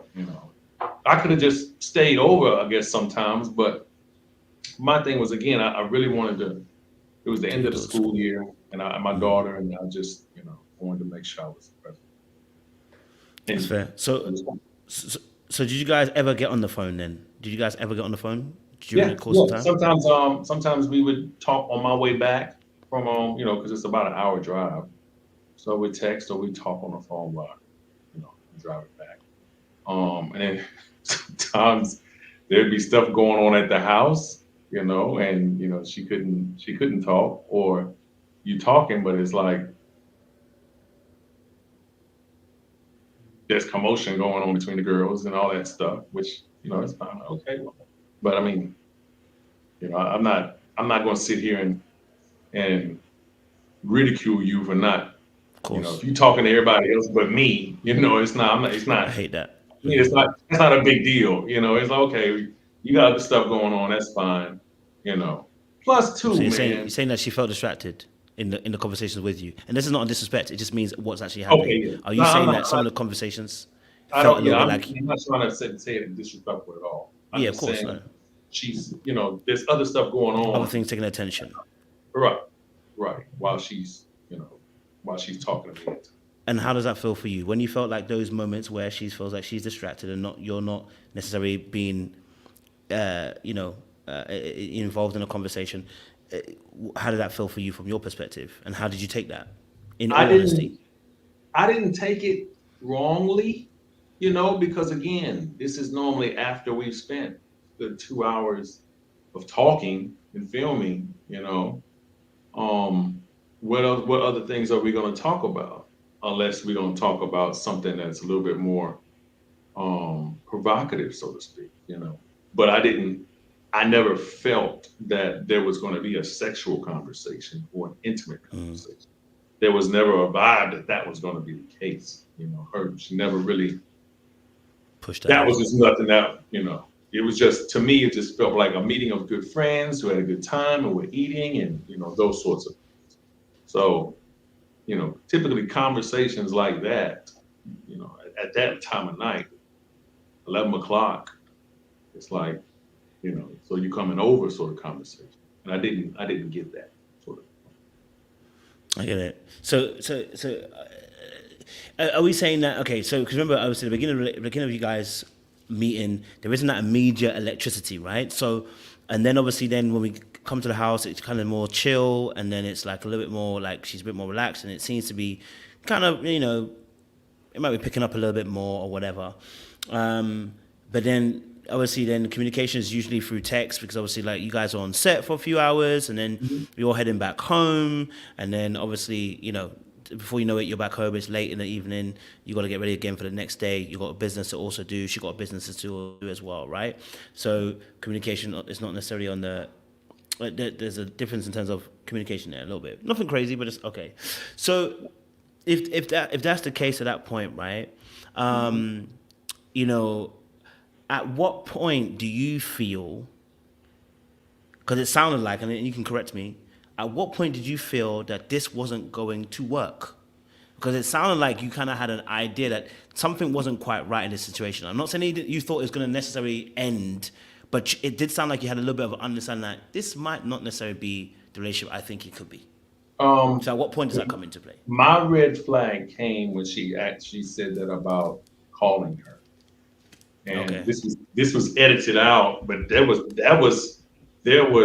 a lengthy discussion with me and Tamika and all that other stuff that Oh. happened around it because I was just like, wait a minute, this you know, and that was, I guess, if there was that was the red flag. I was like, okay, because mentally I'm like, we just saw each other last night, and you know what I did today, and you know what I had today, you know. And I did text her that day too, which I was like, dang,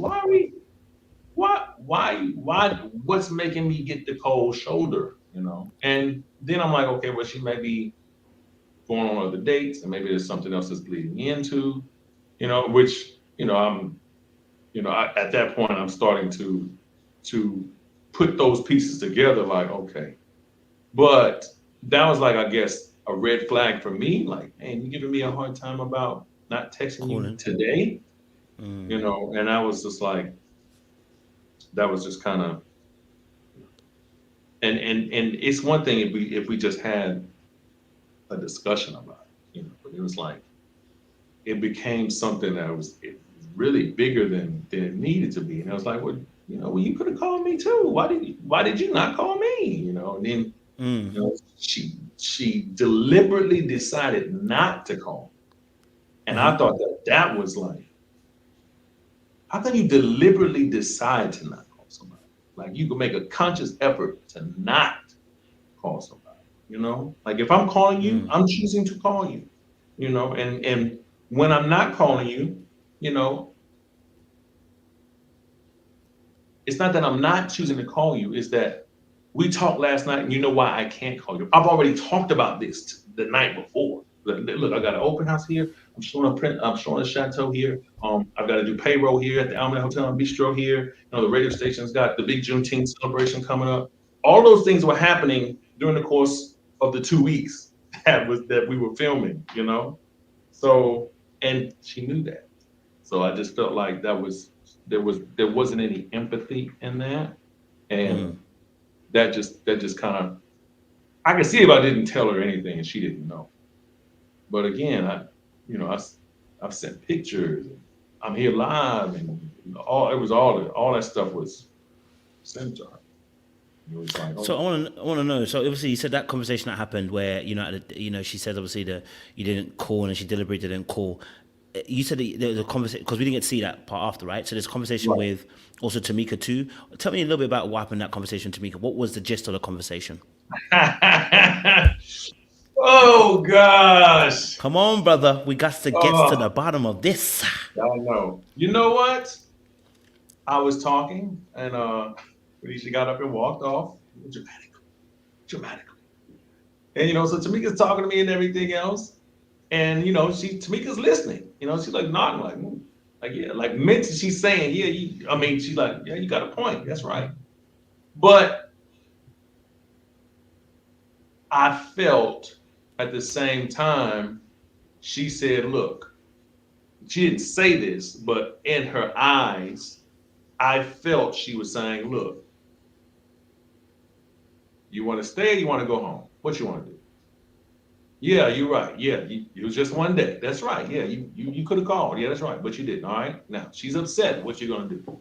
You're going to let her be upset and send you home? Or you're going to go up there and apologize and do better? What are you going to do? And that was like, wow. That's when it kind of hit me like a ton of bricks. Like, wow. Okay.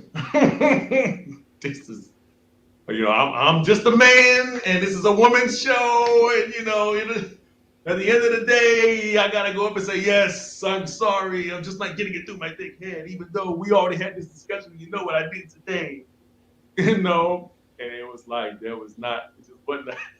just wasn't a very safe place for me to say my part, because again, the show is about being kept or eliminated. And you can get eliminated for slipping on a banana peel. You know what I'm saying? And to me, I just felt that it really wasn't as serious. A phone call, they got too many other problems in this world. We were about a phone call, one day, because I just talked to you yesterday. One day, and you knew what I was doing, But I'm like, okay, I'm sorry, you're right. I didn't call you today. So did she ever call you? She called a few times, yeah. We called each other about the same. You feel like you guys called about the same amount of time to each other? Yeah. Because again, when we're calling it, it's just typically it's after the show, and I'm driving an hour drive back. We talk a little bit, But and then see each other the next day. I'll see you tomorrow. And then maybe the next day I'll send her a text that I had a good time with you and that sorts of things. Or she might ask me some things about what time I'm going to get there and those sorts of things. So obviously then when she pulls that power move, that you felt she pulled a power move in that moment, and then you're having to, in a sense, make a choice between stay there in that moment or go after her. Did you go after her? And what was the conversation like when you had that conversation? Yes. Go after her? So I did go after her. And I just said, okay, you know what? I didn't call you. You probably can see this on the show. Yeah, I didn't call you. I understand that that's your preferred level of communication, and I'll do better. If you decide to keep me, I'll do better with that. And did you do better? I did. If you look at the last, I'm sorry. Did you? I So mean, like, did you start calling her after more and stuff? yes, because I'm going to tell you at that point, I didn't realize up until that point that it was like I was. It was like it would almost felt like there was a scorecard, like I was being compared. Did this. What is your guy doing? All right, he's got to do this. What is your guy doing? It felt like that. It didn't feel like, I like this guy. Let me call him. It was like, okay, if you're talking, then I got to talk. If you got to do this, I got to do that. It felt like that. So it was like, okay, well, I'm not about to not call after I explicitly said I was going to call. And she specifically said on camera she wants me to call. So I'm like, okay, damn, let me step it up. Let me ramp it up, which I did. I'm calling, I'm sending pictures and videos and songs and, all that stuff. I'm like, okay, there's no way that this is going to be an issue, Hell, I remember even setting a reminder on my phone, because I was like, okay, I'm not gonna make any mistakes.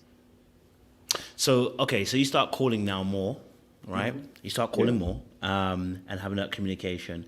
Did you feel that the relationship started to Well, change? before Was you it for say the that, better?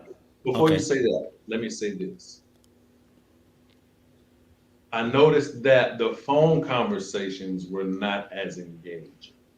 Okay. Come on, It man. was Let's the go. phone conversations were very short, like, hey, what you doing? And it just wasn't, it was very, short, very chit chat, Yeah. And after we've Wasn't had deep. chit chat and after we've talked for 2 hours and then I'm calling you after and talking the next day, it's like, you know, there's nothing, There's no there's, depth. there's no meat, it's just now, it's like I felt you just calling me to say you called. I hear you And saying. unfortunately, I feel like I'm just calling you now to say I called, as I can't opposed lie to to you. having a legit, how was your Reason. day? What was that like? I never really got that to where somebody was legit concerned about my day. And because there's a lot of things that, me and V could break down. The thing about me and her is that when she says we could have been a power couple, there are things that we could talk about. There's ways we could get money together. You know what I'm saying? I mean, I on a radio station, marketing and promotion. I got a satellite network. I got a whole restaurant and lounge. I sit on a doggone a commission for the Mississippi Coast Coliseum. There's just a lot of things that, okay, you want to have a hair show? I can get the convention center for you if that's the case. There's a lot of things that we could have worked, and the fact that we weren't having any of those conversations, at least, it's like, okay, and it's just chit chat. Like, I'm just calling you to say I called. That was like, and initially it was like, okay, because this happened after the whole fiasco about you didn't call me, and now I'm ramping it up, but I'm not getting anything in return for the most part. So mentally, I'm like, oh shoot, she really upset with me, and I'm like, well, golly, what is the issue? How do I get the hell out of the doghouse? What is the problem? And then the thing is that, we talked about how it could work logistically, as far as, okay, you know what? Out of all the guys, you're talking about long distance, technically, you and I live closer than anybody else. Zadi's in DC, Ashley's in Atlanta, Sharice's in Miami. Miami, you in Houston. I'm in New Orleans. Plus my mother lives in Houston. I'm in Houston like, 5-6 times a year. So it's like logistically we can work. That's a 4-hour drive, plus the many times I'm already there. So it's like, that's another reason why I was like, okay, let me bring my mother on, because it's like, look, this is she's on the north side, you on the south side. This could work, this could work.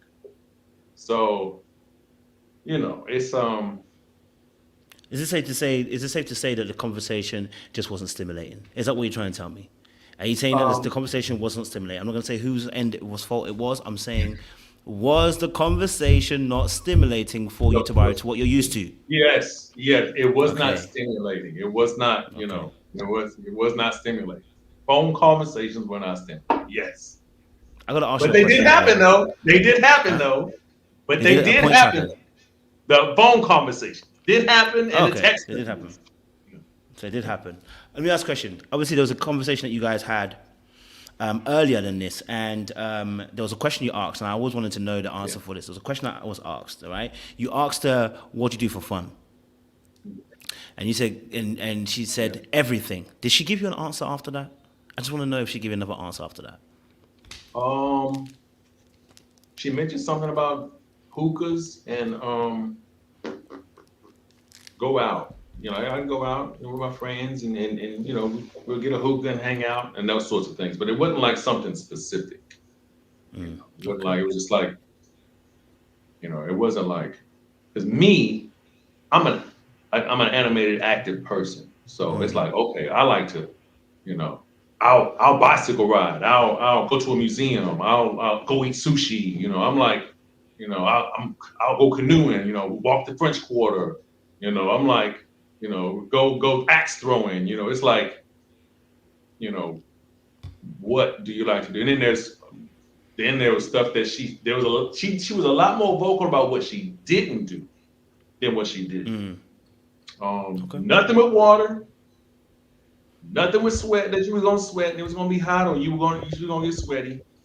Um, and nothing that was gonna be I guess physical or healing per se.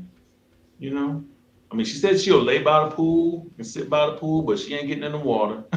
you know, and yeah, we wouldn't going like to a gym because the producers are up with some of these dates.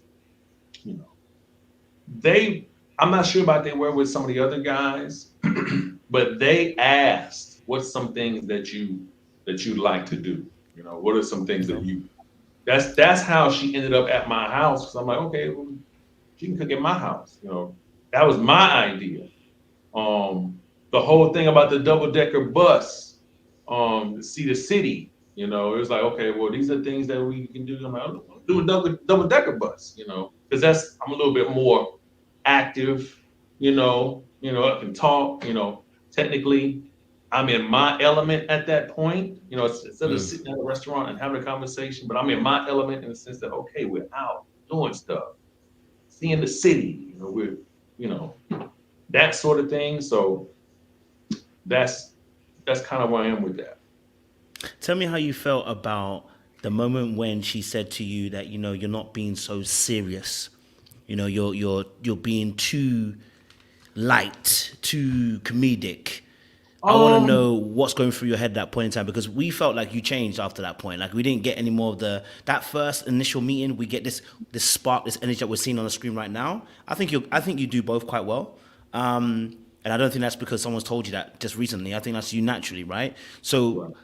I want to know how you felt when she told you, let me be real with you, you're a bit too comedic for me. You're a little bit, I mean, I'm not going to lie to you. What I interpret that word was, it was like another C word. It wasn't comedic. It was Right. corny that she was trying to Right. actually really say, but Right. she won't say it. But I don't know how you felt about that moment when she said that to Well, you. to me, it felt like this was like it felt like okay, this is what we're doing for the camera sort of thing. Because again, we had serious conversations. However, I'm not gonna sit here and just be a robot man and talk serious the whole time. I do that at work. You know what I'm saying? We had serious conversations. We talked about, spirituality. We talked about business. We talked about, how things could work. We talked about a few things in past relationships. Talking about her ex. And so we had serious conversations too. But obviously, when things were edited, they edited in such a way they only showed the joke and stuff. And again, with that, several things. One, I was encouraged. Production was encouraged, like, hey, again, everybody's stiff. Nobody wants to say too much because nobody wants to be. But I'm like, we just having a conversation. So I would, work the room a little bit. Second thing is,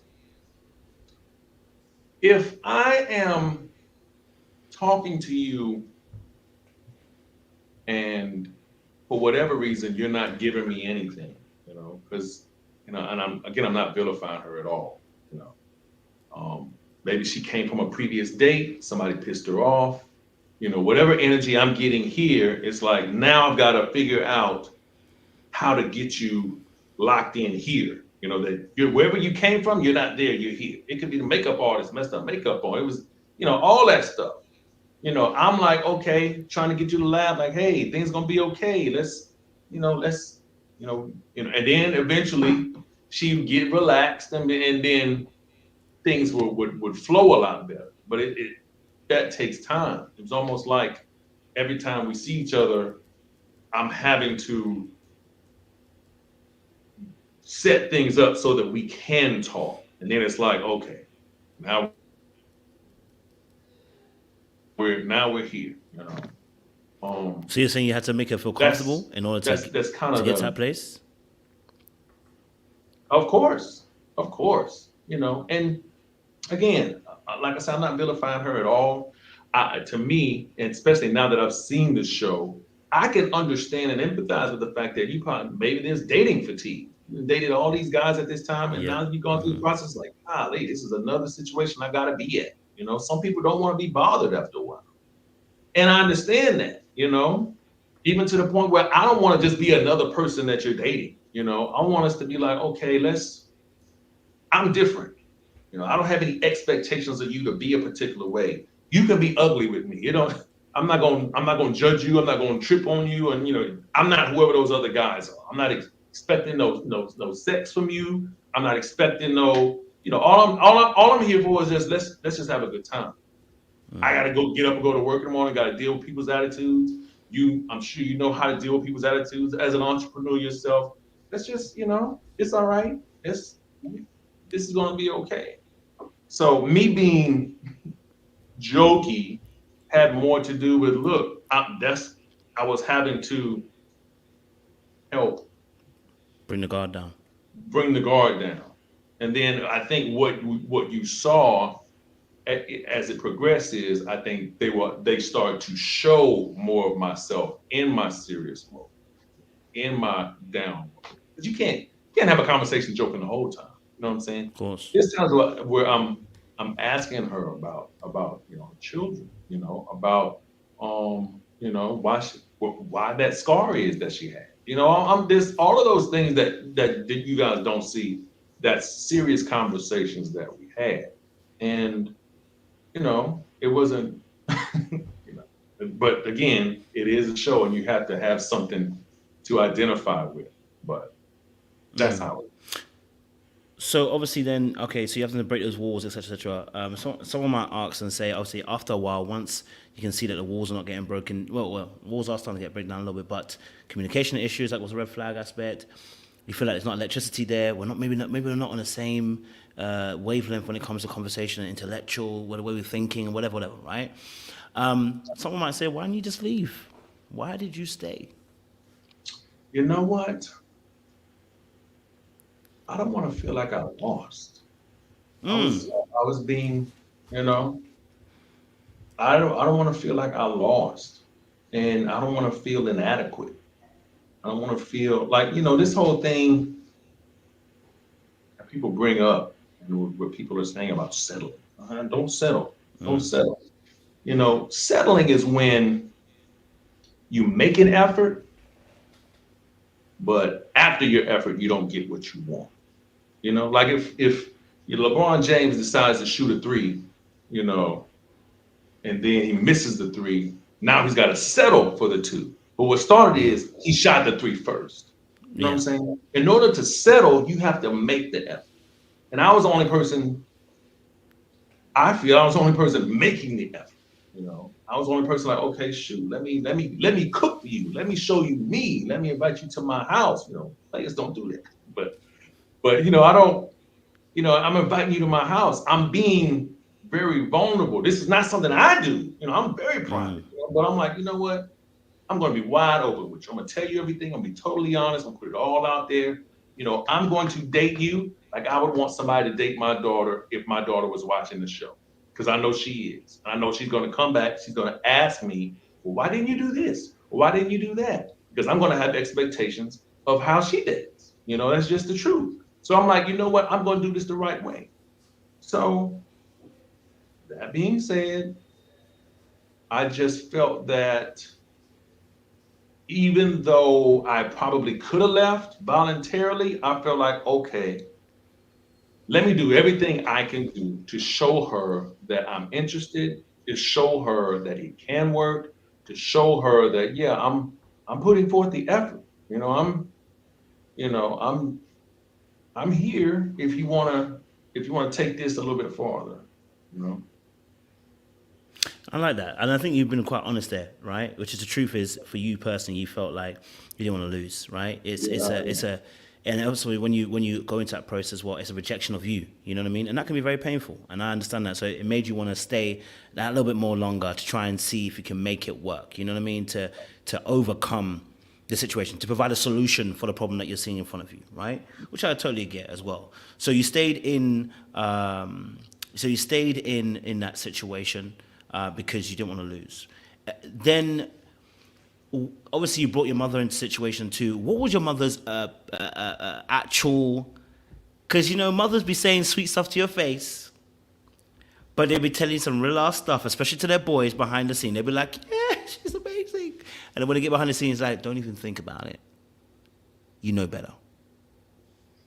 Now that's me just saying that, but I'm saying like I you know what I mean. So I'm just being honest.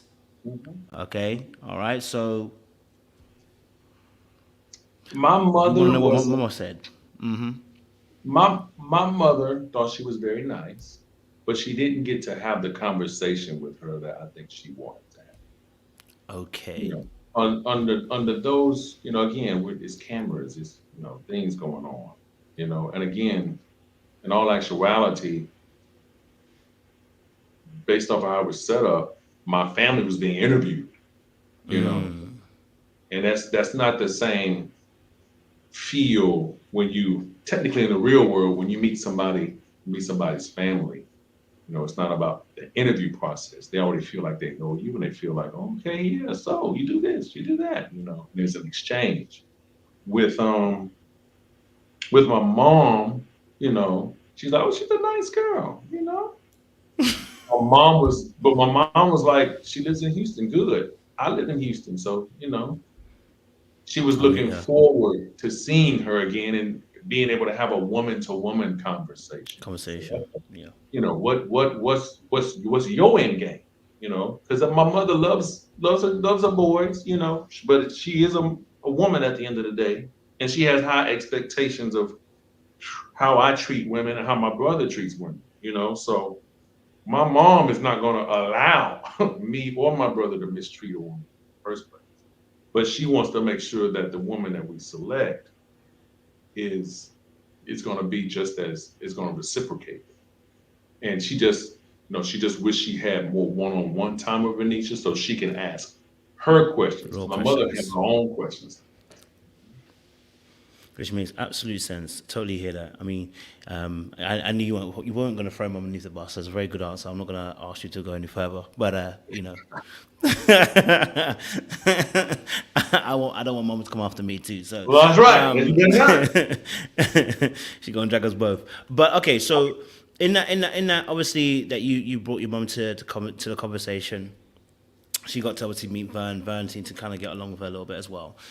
Going past that point, then we get to a point where the ladies get to choose at the very end what they're gonna do, right? Yeah.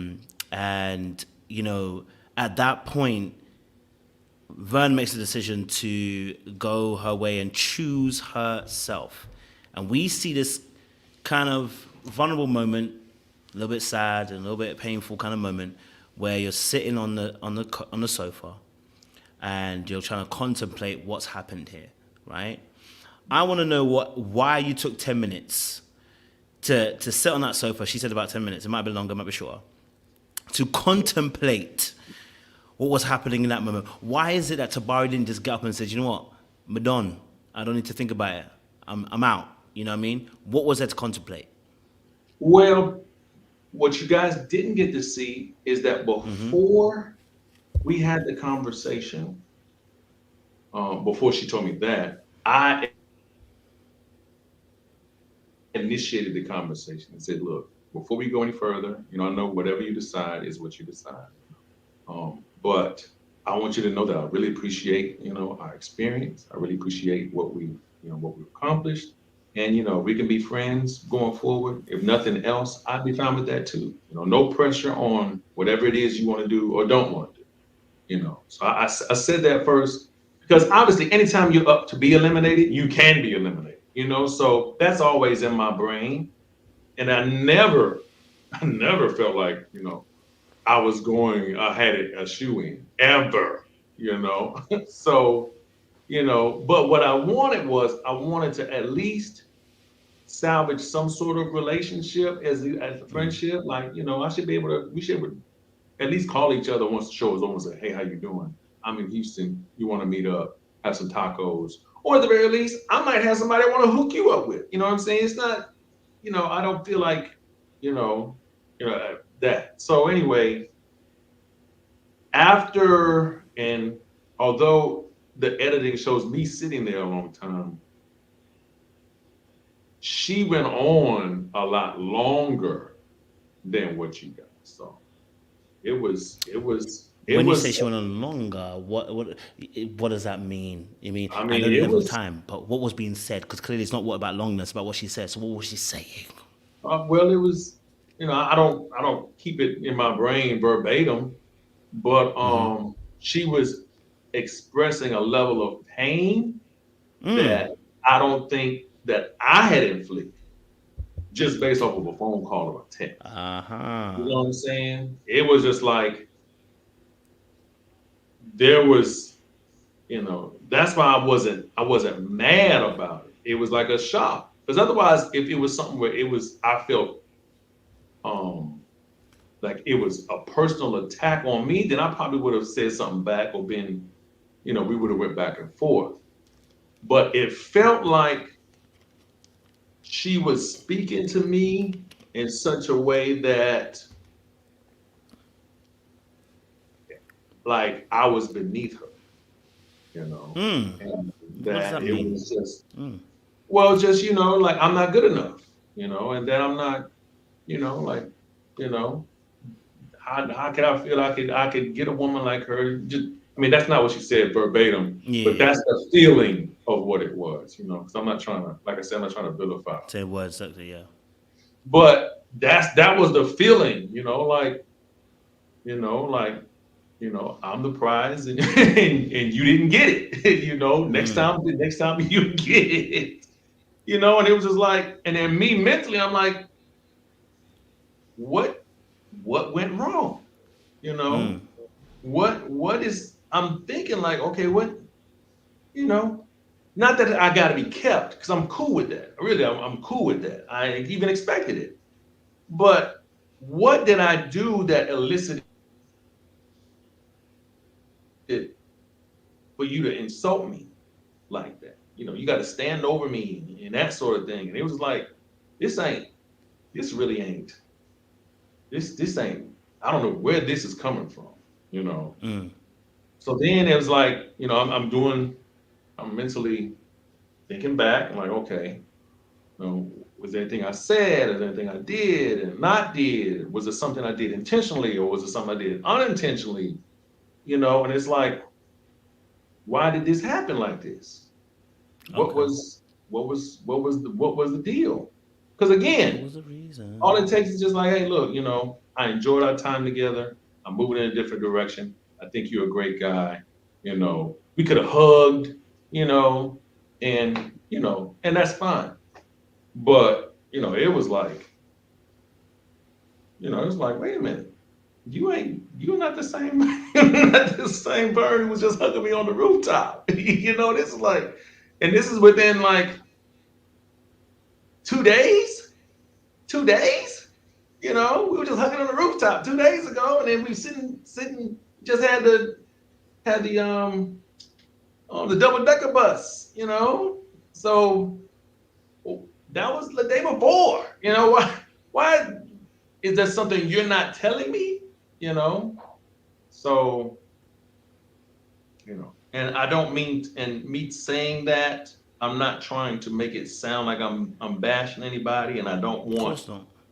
I know she's got people who love her and support her, and I'm with that 100%. I have nothing against Vern at all. I still think she's a beautiful woman, but I'm just telling you, you know what what went on behind closed doors, Mm.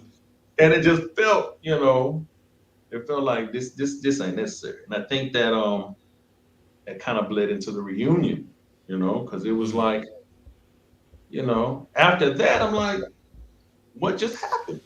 And that was a long ride home on the highway that night. Like, what just happened? I'm cycling through text messages, like, I don't see nothing that like, call my brother, like, what the hell? What the, I'm cussing and stuff. But and then it was like, there was no empathy, there was no phone call afterwards, like, look, things got crazy, you know, not even a text to say, hey, I know it might have sounded harsh, but I don't mean that, or whatever. It was none of that. It was like, this is how I feel, you know, and this is, this, you ain't good enough, and you ain't up to par. Regardless of whatever you do, you'll never get somebody like me. And that was like, I was like, wow. Why do you keep saying that somebody like me?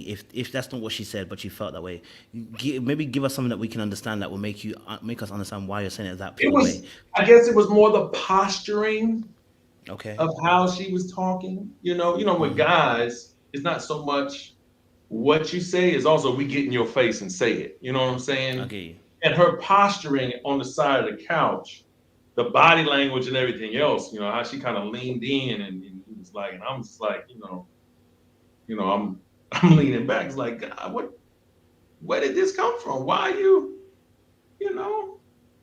But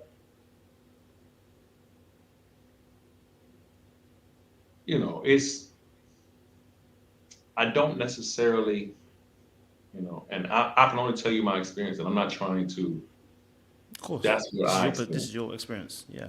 So, you know, she may not have felt that she was being as hard nosed as she was, and that's her right, whatever. I just didn't feel that what that did not line up with what I had experienced through text messages, phone calls, or you know, or on dates. That was incongruent, and I just felt like, at the very least, we should at least be better than that. If you can, you know, exit with anybody else, why couldn't you be as gracious with myself? And let me say this, 'cause I want to be succinct.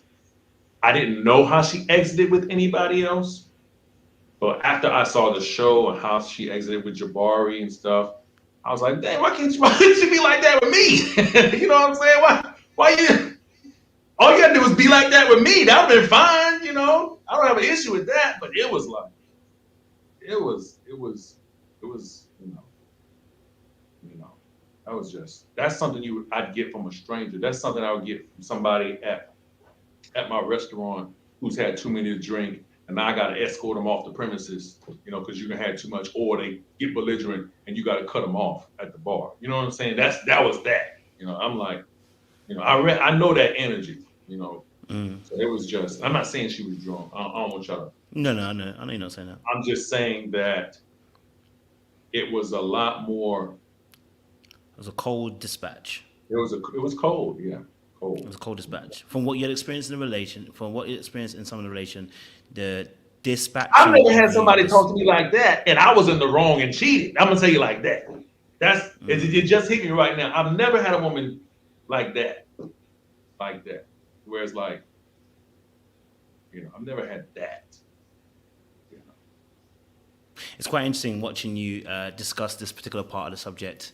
I don't know if you noticed. I pay attention a lot to body language, and something that happened when you're talking about that situation is your whole posture changes, and you don't Ah, look up as much. wow. Okay. That tells me whatever was happening was very heavy to you personally, because when you're talking, usually when you're talking, you're quite animated, you're quite, you're trying to keep the eye contact. But when you are telling that story, the way that your body drops, it droops. And I mean, you droop into here and then kind of telling the Okay, story. It's fix painful. that. I can't be on here looking bad and stuff, man. God, It's not as bad. It just tells me that this thing really hurt, and you feel almost a sense of there's not a sense of there's a lot of pain from that situation, which is and I'll be honest with you, like sometimes people might not understand it, but as men we also too have feelings. And I think that's sometimes women, true. you'd be Yes. surprised if you ask a woman if they think you have feelings, they'll tell you, I didn't even know they had feelings. Some of them will tell you. So I can also understand that sometimes people might not fully understand or empathize with a man being in a position where someone is saying some stuff to you in a vulnerable moment, that it is very painful and it does cut deep. And it does hurt when people can dispatch of you so coldly in a way that almost seems as if you now despise me all of a sudden, and I'm not sure where this actually came from. You know, if I can pinpoint an action that I've done, then I can say, okay, maybe I did this, so I got the X result. But when you can't see where that, when you can't see where maybe potentially your action leads to a particular reaction, that can also be very discombobulating in that moment, because you're like, okay, so what did I do to deserve this as well? So I can understand that perspective as well from you on that moment. You know, I get why you were saying what you were saying. So after then, obviously after that happens, you end up getting up, leaving. No hug. She says no hug, nothing like that. Why didn't you hug her or anything like that when as you're leaving? Why didn't you, why didn't you give her that kind of energy? What was the reason? Well, I'm not sure if they showed it, but I said bye to everybody. I hugged everybody on my way out. I just didn't feel that. Obviously, I wasn't welcome. It's like you being evicted. And it adds even more when somebody's at the door waiting on you to get your shit and go. You know what I'm saying? So, at that point I just couldn't even look at her, because it just wasn't the woman I knew, and it wasn't the woman that I had grown to experience. I just didn't expect that. That's all. So you're saying because of the pain of the situation and just the way that she acted, you just couldn't be in that space where you can give it a hug and etc. You said Yeah, well, no. I mean, it just didn't warrant a hug, and I wasn't going to be disingenuous,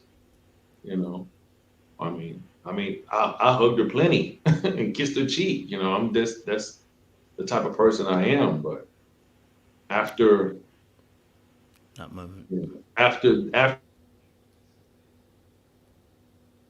I mean, again, if it's all about how you stick to dismount, man. If you're gonna let somebody down, you do it gracefully. It's not you, it's me, or whatever. Then it's like, okay, I got you. Not everybody's for everybody. All balls don't bounce, whatever. So you walk to the door. You could at that point you're gonna walk to the door. And thank you for the moment. Thank you for the experience. Those sorts of things. But it felt more like, again, like you wasted my time. What I should let you go a long time ago. You know what I'm saying? You've underperformed and you're underwhelming. That sort of thing. I'm like, man, I thought I did everything I was supposed to do. I invited you to my mom. I brought you to my house. I cooked. I actually have an empathy for you and what you do and I share a passion with you. So it just felt like after all the conversations and things that were said and, stuff that was text or back and forth and those sorts of things, I just thought things would have been better. That's all. So between that moment and the reunion, is it a long time? Yeah, we finished before 4th of July, right before Essence Fest, and the reunion was shot in August. So about a month or so. Yeah. So was there any communication between the two of you in that time? Nope. Nope. No communication at all. She didn't reach out to you. You didn't reach out to her. Nope. Not at all. So the first time you saw her again and communicated with her was on the reunion. Yes, that's correct. How did you feel when you first saw her? You know, that drop in the stomach. Oh, no, man. Why you gotta be like, we gotta ask these questions. How'd you feel when you saw her face? How'd you feel? Yeah, with your chest, Tabari. No, man, it was you know, it was you know, it was still painful. It was still like, you know, I was like heart beating fast. I remember the room was so incredibly cold. Oh my gosh. And it was such a juxtaposition because outside was like hot. It was hot. And I remember coming in there and just like I couldn't tell if I was shaking because it was so cold or shaking because I was still feeling some intense emotions from the moment. You know what I'm saying? So it was just like, man. So I sat there and, you know, and it was just like, it was almost like a heat from where she was sitting. It was like heat here. Remember, Jabari was here. I was in the middle. It was like I could just feel heat. I'll never forget that. And I remember just like, as soon as I sat down, it's like, okay, I'm gonna get this over with and done, and I'm not sure what they're gonna ask, you know.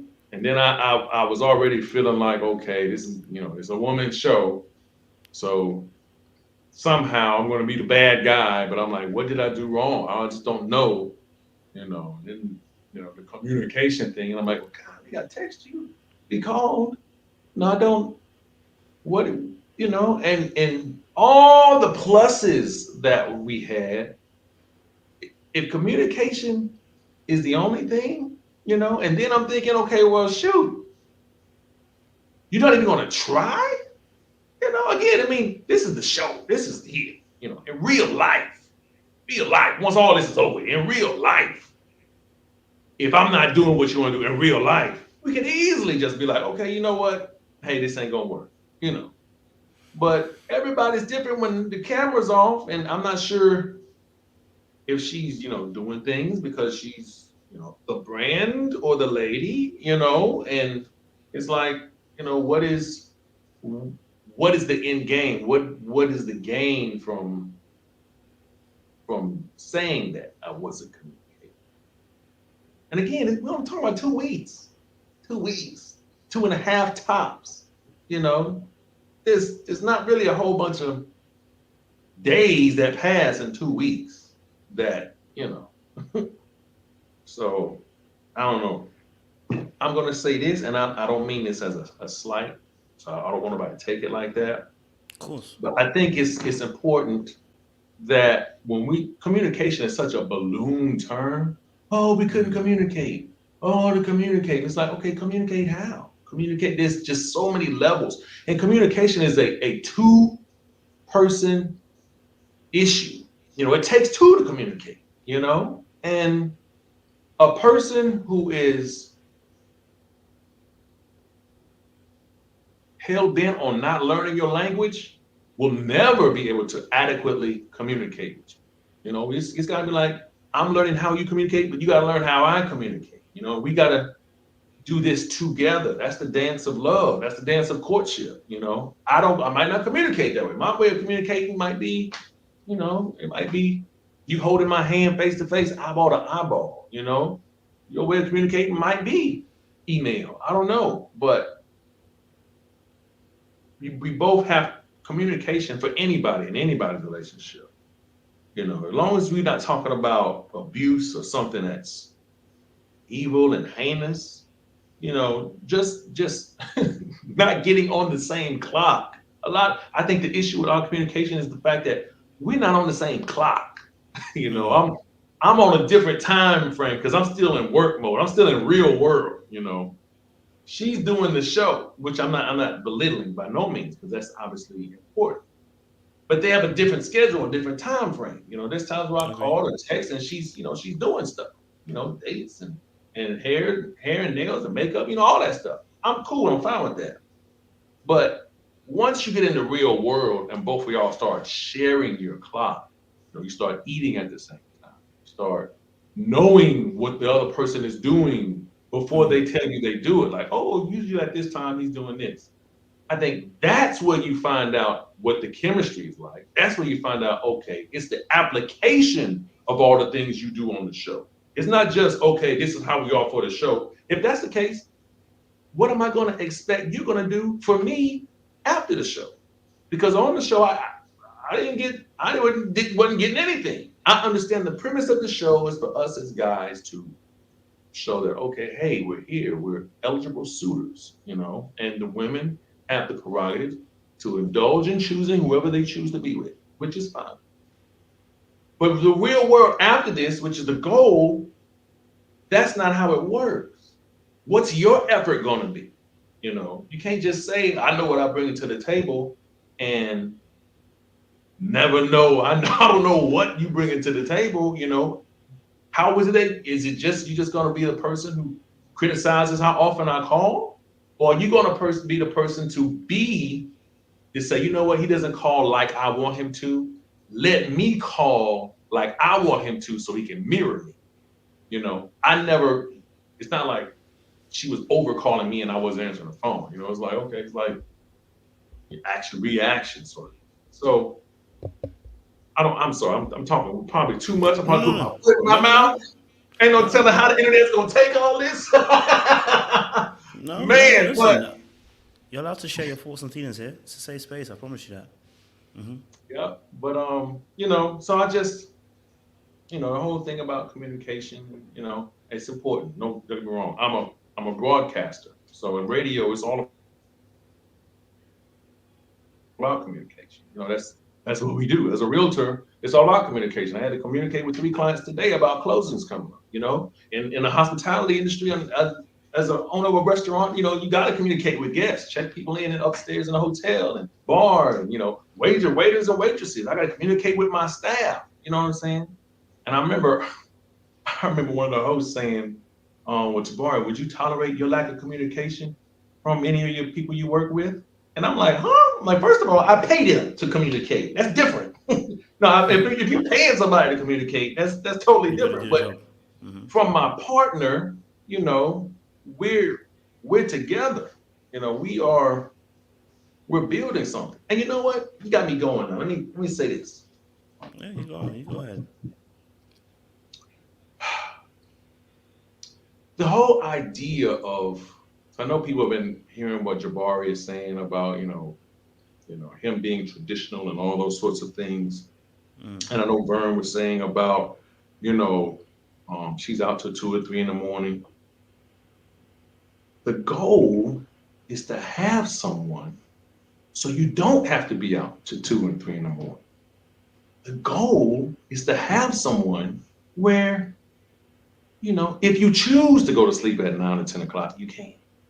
This is me. Once I get a person that is my person, I don't think I should have to work as hard because we're sharing the load. What I'm doing is for us, and what you're doing is for us and our children.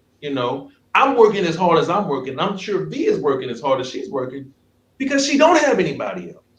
You know what I'm saying? You got to do it yourself. You know what I'm saying?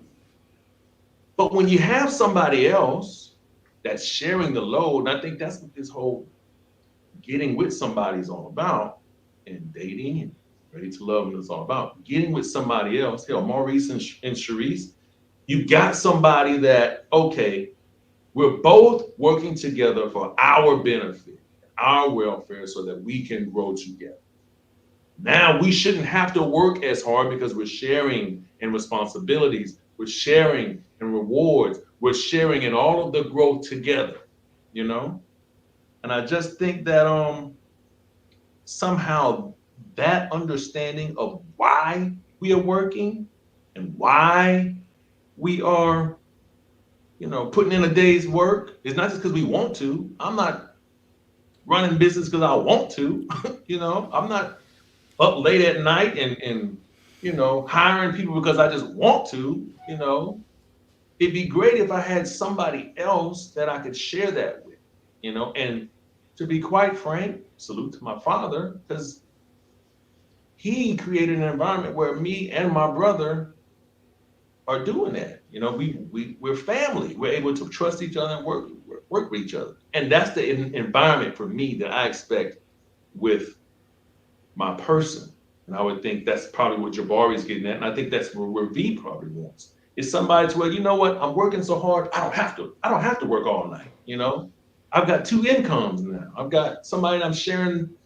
What do I do when I'm sick? And I can't be out till I can't do the things I need to do, Somebody's gonna show up like, no, I got it. Don't worry about it, That's what the relationship thing is all about. That's why you put yourself out there. That's why I'm like, okay, I know I can't do this forever. I know I'm gonna get sick. We just had COVID three years ago. If nothing else had told you can't do it by yourself.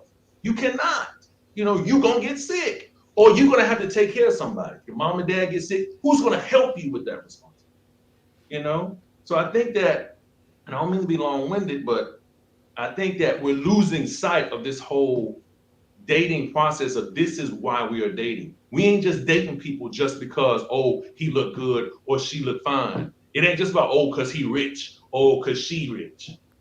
No, it's because I have responsibilities that I need to share with somebody that I trust.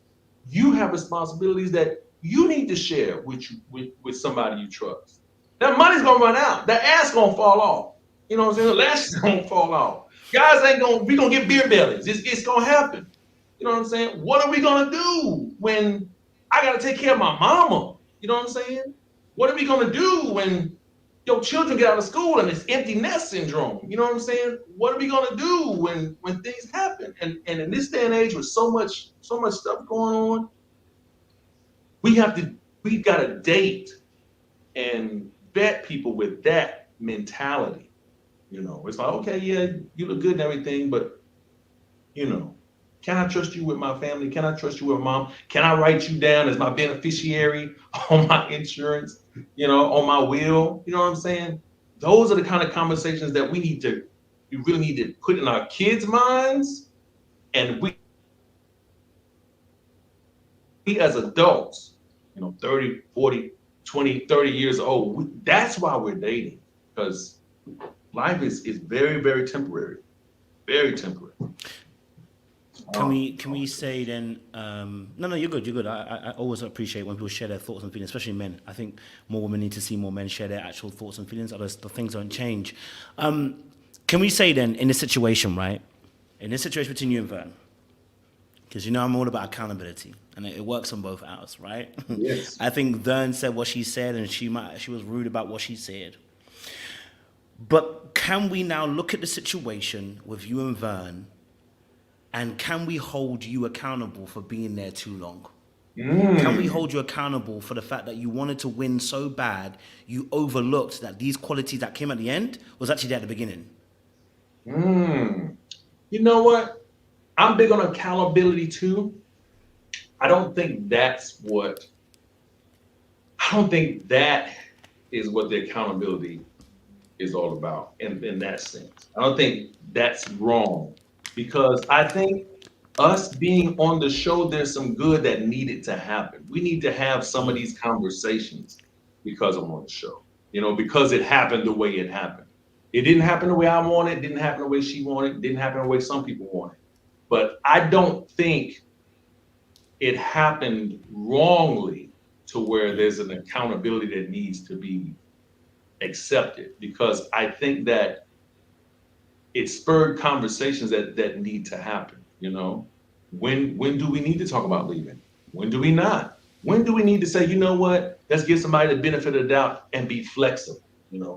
Is it really settling or is it compromising?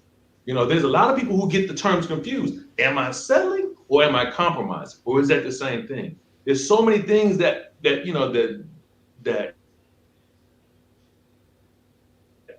so many layers to peel back when it comes to that. So I don't think that is the issue I need to take accountability for, because I think that the way it happened needed to happen and did not need to happen another way, because it provoked some thought and some conversations. Number one. Now, if I am to admit some accountability, have some faults, shoot, I mean, a bunch of them. One, I think that I probably should have been more. This is tough. I probably should have been more, taking more of a lead role to say, hey, you know what? I may not be the right guy for you. Blah, blah, blah might be the person that, you know. Because there's some other guys that got let go that, to be honest, I thought were really good guys. But the timing of it just what didn't work for me, you know. Because there's some other guys I talked to and all that stuff, or talked to after the show. And there were some really good guys. There's some other people that, you know, Renisha probably would have enjoyed that sort of thing. So if I would have been more active in that regard, but again, I didn't want to lose, you know. And I think that I'm like, okay, I'm going to do everything that I can the right way to, at the very least, say I did everything I can do, you know. Because again, at my core, I'm telling you, at my core, my standard was my daughter is going to be watching this show, or somebody's daughter going to be watching this show. And I want, at the very least, for people to say, Tabari did it the right way. That's the way you're supposed to do it. You know, this is the way you're supposed to do it. And I didn't want to do it. I didn't want to make those mistakes. But yeah, but you know, I could have been a little bit more aggressive on maybe doing more matchmaking. I think some of the guys, I probably could have matched some of the girls a lot better. But at the same time, I know that now based off of what I saw and I'm privy to because I've seen the show when you guys seen the show. I didn't know that then. I didn't know that, you know, that the stuff with Kirsten had been going on. You know, he showed up on the set, you know, and he's there. We didn't really have a conversation. I didn't know who he was there with, you know, and then all of a sudden he got let go. I'm like, oh, shoot. Okay, he's gone, you know. So, but Kirsten probably would have worked better with somebody else, you know, if he would have met somebody else sooner, you know. I think, well, God forbid. That's a whole nother can of worms. But, you know, I think if I was invested on the girls meeting the right guys, then, you know, but instead of being, I want to win, I want what I want to, you know. Which is why I'm going back to that original point. Can we hold you accountable? Because, because you said everything happens for a reason. Yes. Well, part of that reason is because choices that we make. Yes. And I believe, listening to you, I think you're a great dude. I think you're a great dude. I think you're, you know, the way that you've even tried to be classy about the way you've dealt with the Venetia situation. You haven't tried to be crude or rude or, you know, to try and decimate her. So I can tell you are a good person. But there is a part in there which I just wanted you to be able to see, and maybe it's the blind spot that we all carry, right? Which is, you said everything happens for a reason. Well, if everything happens for a reason, you gave a reason being that maybe people had to have a conversation about what they saw, which is one aspect. You're talking about the general consensus of what other people are going to get from your situation, which is what I call the bird's eye view or the God's perspective, which is to look at a perspective in terms of taking it outside of time and bringing it into a perspective of what can people learn from watching what you did. But then there's another aspect, which is being inside of that time and being the person who's actually in it. You said a key thing, I don't want to lose. And that being a part of one of your main motivations as to why you stayed in that situation so long. So the more that she was trying to, and if you were probably to take a bit more time alone and really sift through it in terms of why you were there, you're going to realize that as she might have been pulling away or certain aspects weren't really aligning up with what you actually want, you might have found yourself pulling a bit closer because you wanted to win. So you're holding on a little bit more. Then you have to take that also into perspective that earlier on when we spoke about the abandonment issues, and we both have some of that, so I'm not, it's not a personal thing, that the abandonment issues too could also be playing a role within that aspect of wanting to win. Because wanting to win is actually really, what we're really saying is, I don't want to be in a position where I lose control. I don't want a person to have control of that dynamic where I'm being let go of. If I let you go, that's cool. But you can't let go of me in that particular way, right? And it plays a role in different ways. And I'm not saying that you're doing it in the most craziest of ways where it's like, oh my gosh, nah, she's like, no. But it plays a role almost in the subtleties of the decisions that we tend to try and make. So when I'm hearing you talk about, the way that the Vern situation went, you have an absolute point to feel aggrieved if she spoke to you in a particular way that was disrespectful. No one should have to experience that. Rejection or no rejection doesn't make no difference. There is a way that we can do this in a respectful manner. That happens. You felt disrespected in that moment, which is fair. But what you're describing in the midst of, when I was asking, can we take accountability, your immediate proposal was say, nah, because actually this can be used as a case method for other people, and you forgot about yourself. The case method isn't for other people, it's for you. You are in the situation right now, and why are you in that situation? It's because you made a choice. You could have left. You chose not to leave, because something was making you want to stay. That's why I'm saying, can we hold you accountable? I believe we can.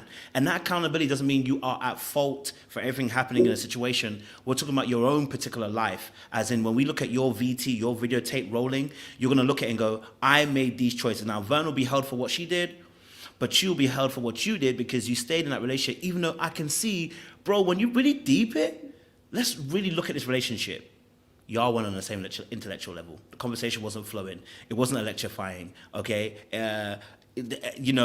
She wasn't your first pick in terms of attraction when you first saw her. I'm not saying you weren't attracted to her. I'm saying that when you looked at the women on the panel, yeah, she wasn't the first person you were looking at, right? So there's a whole bunch of things that are happening. And there's also another aspect. You're an idealist when it comes to love. You really are an idealist. You're an idealist meaning you idealize love. And that's why I asked the first question. Maybe it's part of your ethos before this, but I tend to, when I've done these interviews with people and I do the research, a lot of people that have gone through parental breakup, sometimes some people go one direction, some people go a different direction, but one of the directions people go is idealizing what love actually is. And the way you describe love is very idealistic. It becomes like this beautiful book of Disney at points when you describe it. I'm like, it makes sense, but it's like the reality of life is that's not how it works.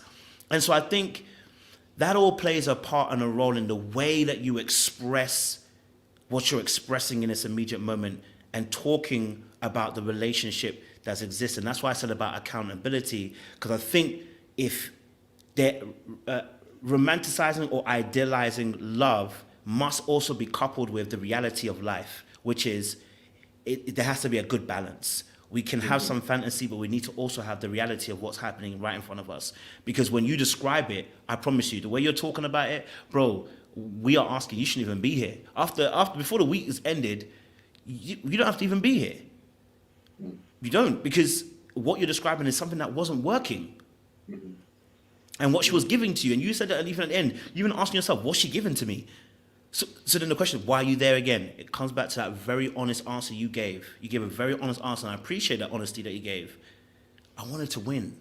And that was overriding everything else. So forget that we're going to learn from this.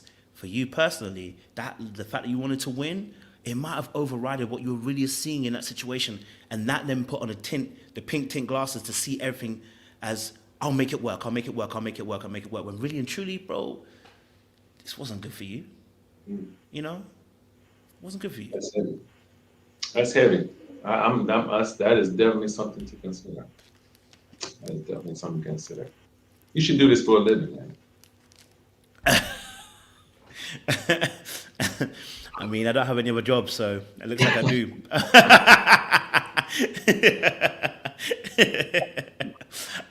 I mean, looking back now, because we're coming towards the end of this interview, but looking back now at the whole of the process, whole of the situation, I want to know, like, what have you learned from this experience? What have you learned from this experience?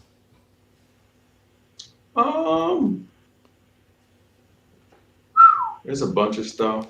I mean, off the top of my head, there's no substitute for what's real. You know, obviously, we are all watching television and reality TV.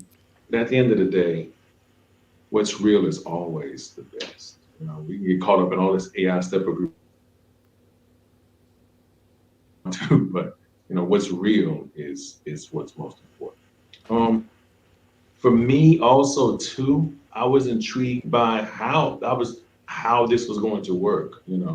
From the producers. I think although there's a roller coaster ride that we went on, how they're able to piece all of that together was a little interesting to me. So learning that, so I spent time just watching when we weren't filming, just watching the preparation and the takedown, and how they were piecing things together visually and saying a few things. So that was something I thought was very interesting.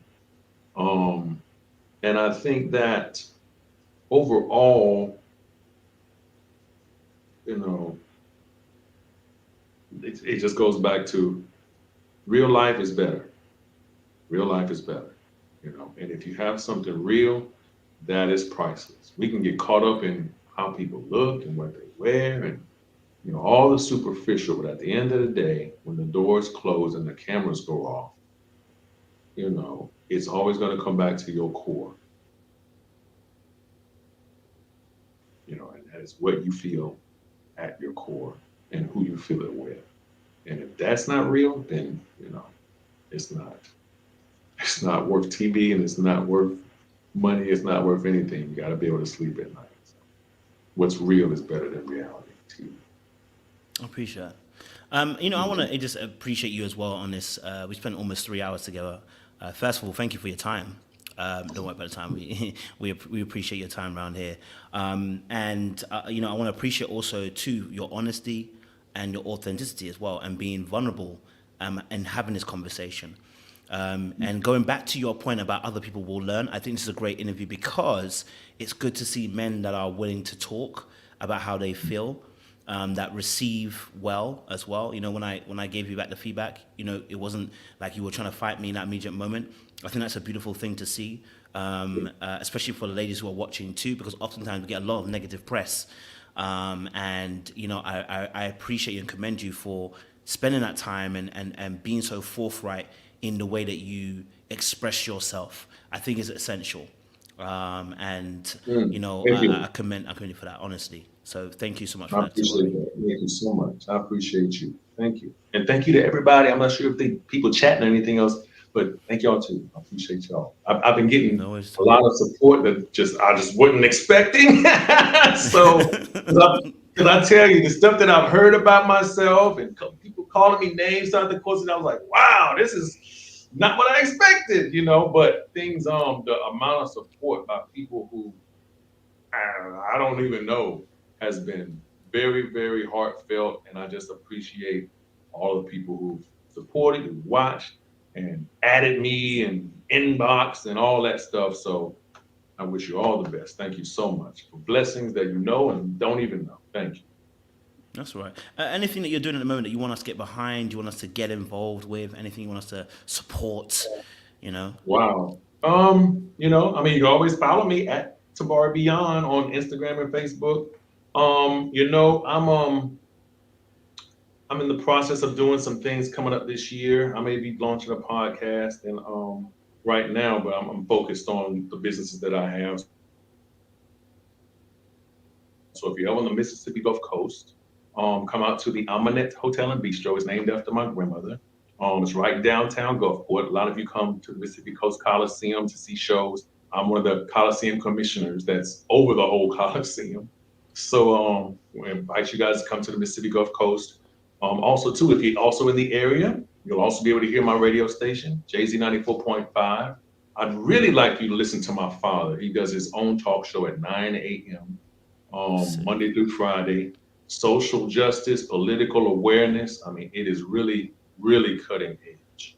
And he really speaks from a perspective that speaks to our community so that we are aware of the political process. If you're from Mississippi, on the Mississippi Gulf Coast, you already know. Make sure you share and let people know. But it is a new day with Rip Daniels. That's his name, Rip Daniels.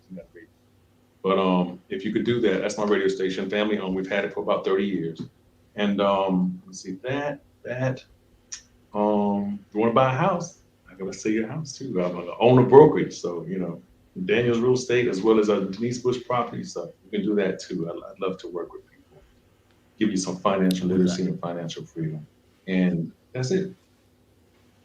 No, I appreciate it, Captain. Thank you so much, and definitely need to come get you back on the channel because we let's have real conversations with men. I think that we share some things in childhood that's happened to us, and I think people could really learn and grow from that as well. So thank you again once more. Like I say, audience members, I know I have predominantly women audience. I want to really just encourage y'all, ladies, I know a lot of you are good peoples and stuff. I want to encourage the ladies too as well. Just, we've mentioned this on the channel before, that women can also hurt men through their words and what they say.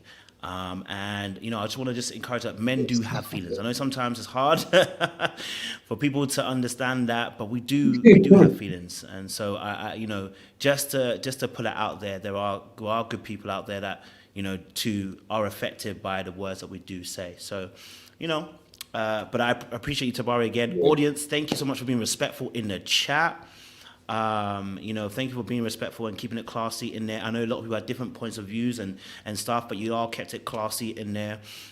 So thank you so much for those. You came 1,500 strong. So Tabari, they really wanted to hear what you had to say. So for 3 hours, you kept them engaged with 1,500 people. That's a Thank y'all. big I blessing. appreciate y'all. Thank you so much. No worries, Cap. Well, audience, we got to go. So we appreciate y'all. And we will see you again, I believe, maybe tomorrow night. I'll have another special guest coming through. So thanks to Tabari. He linked me with other men. So we're going to get this going. So shout out to Tabari for that.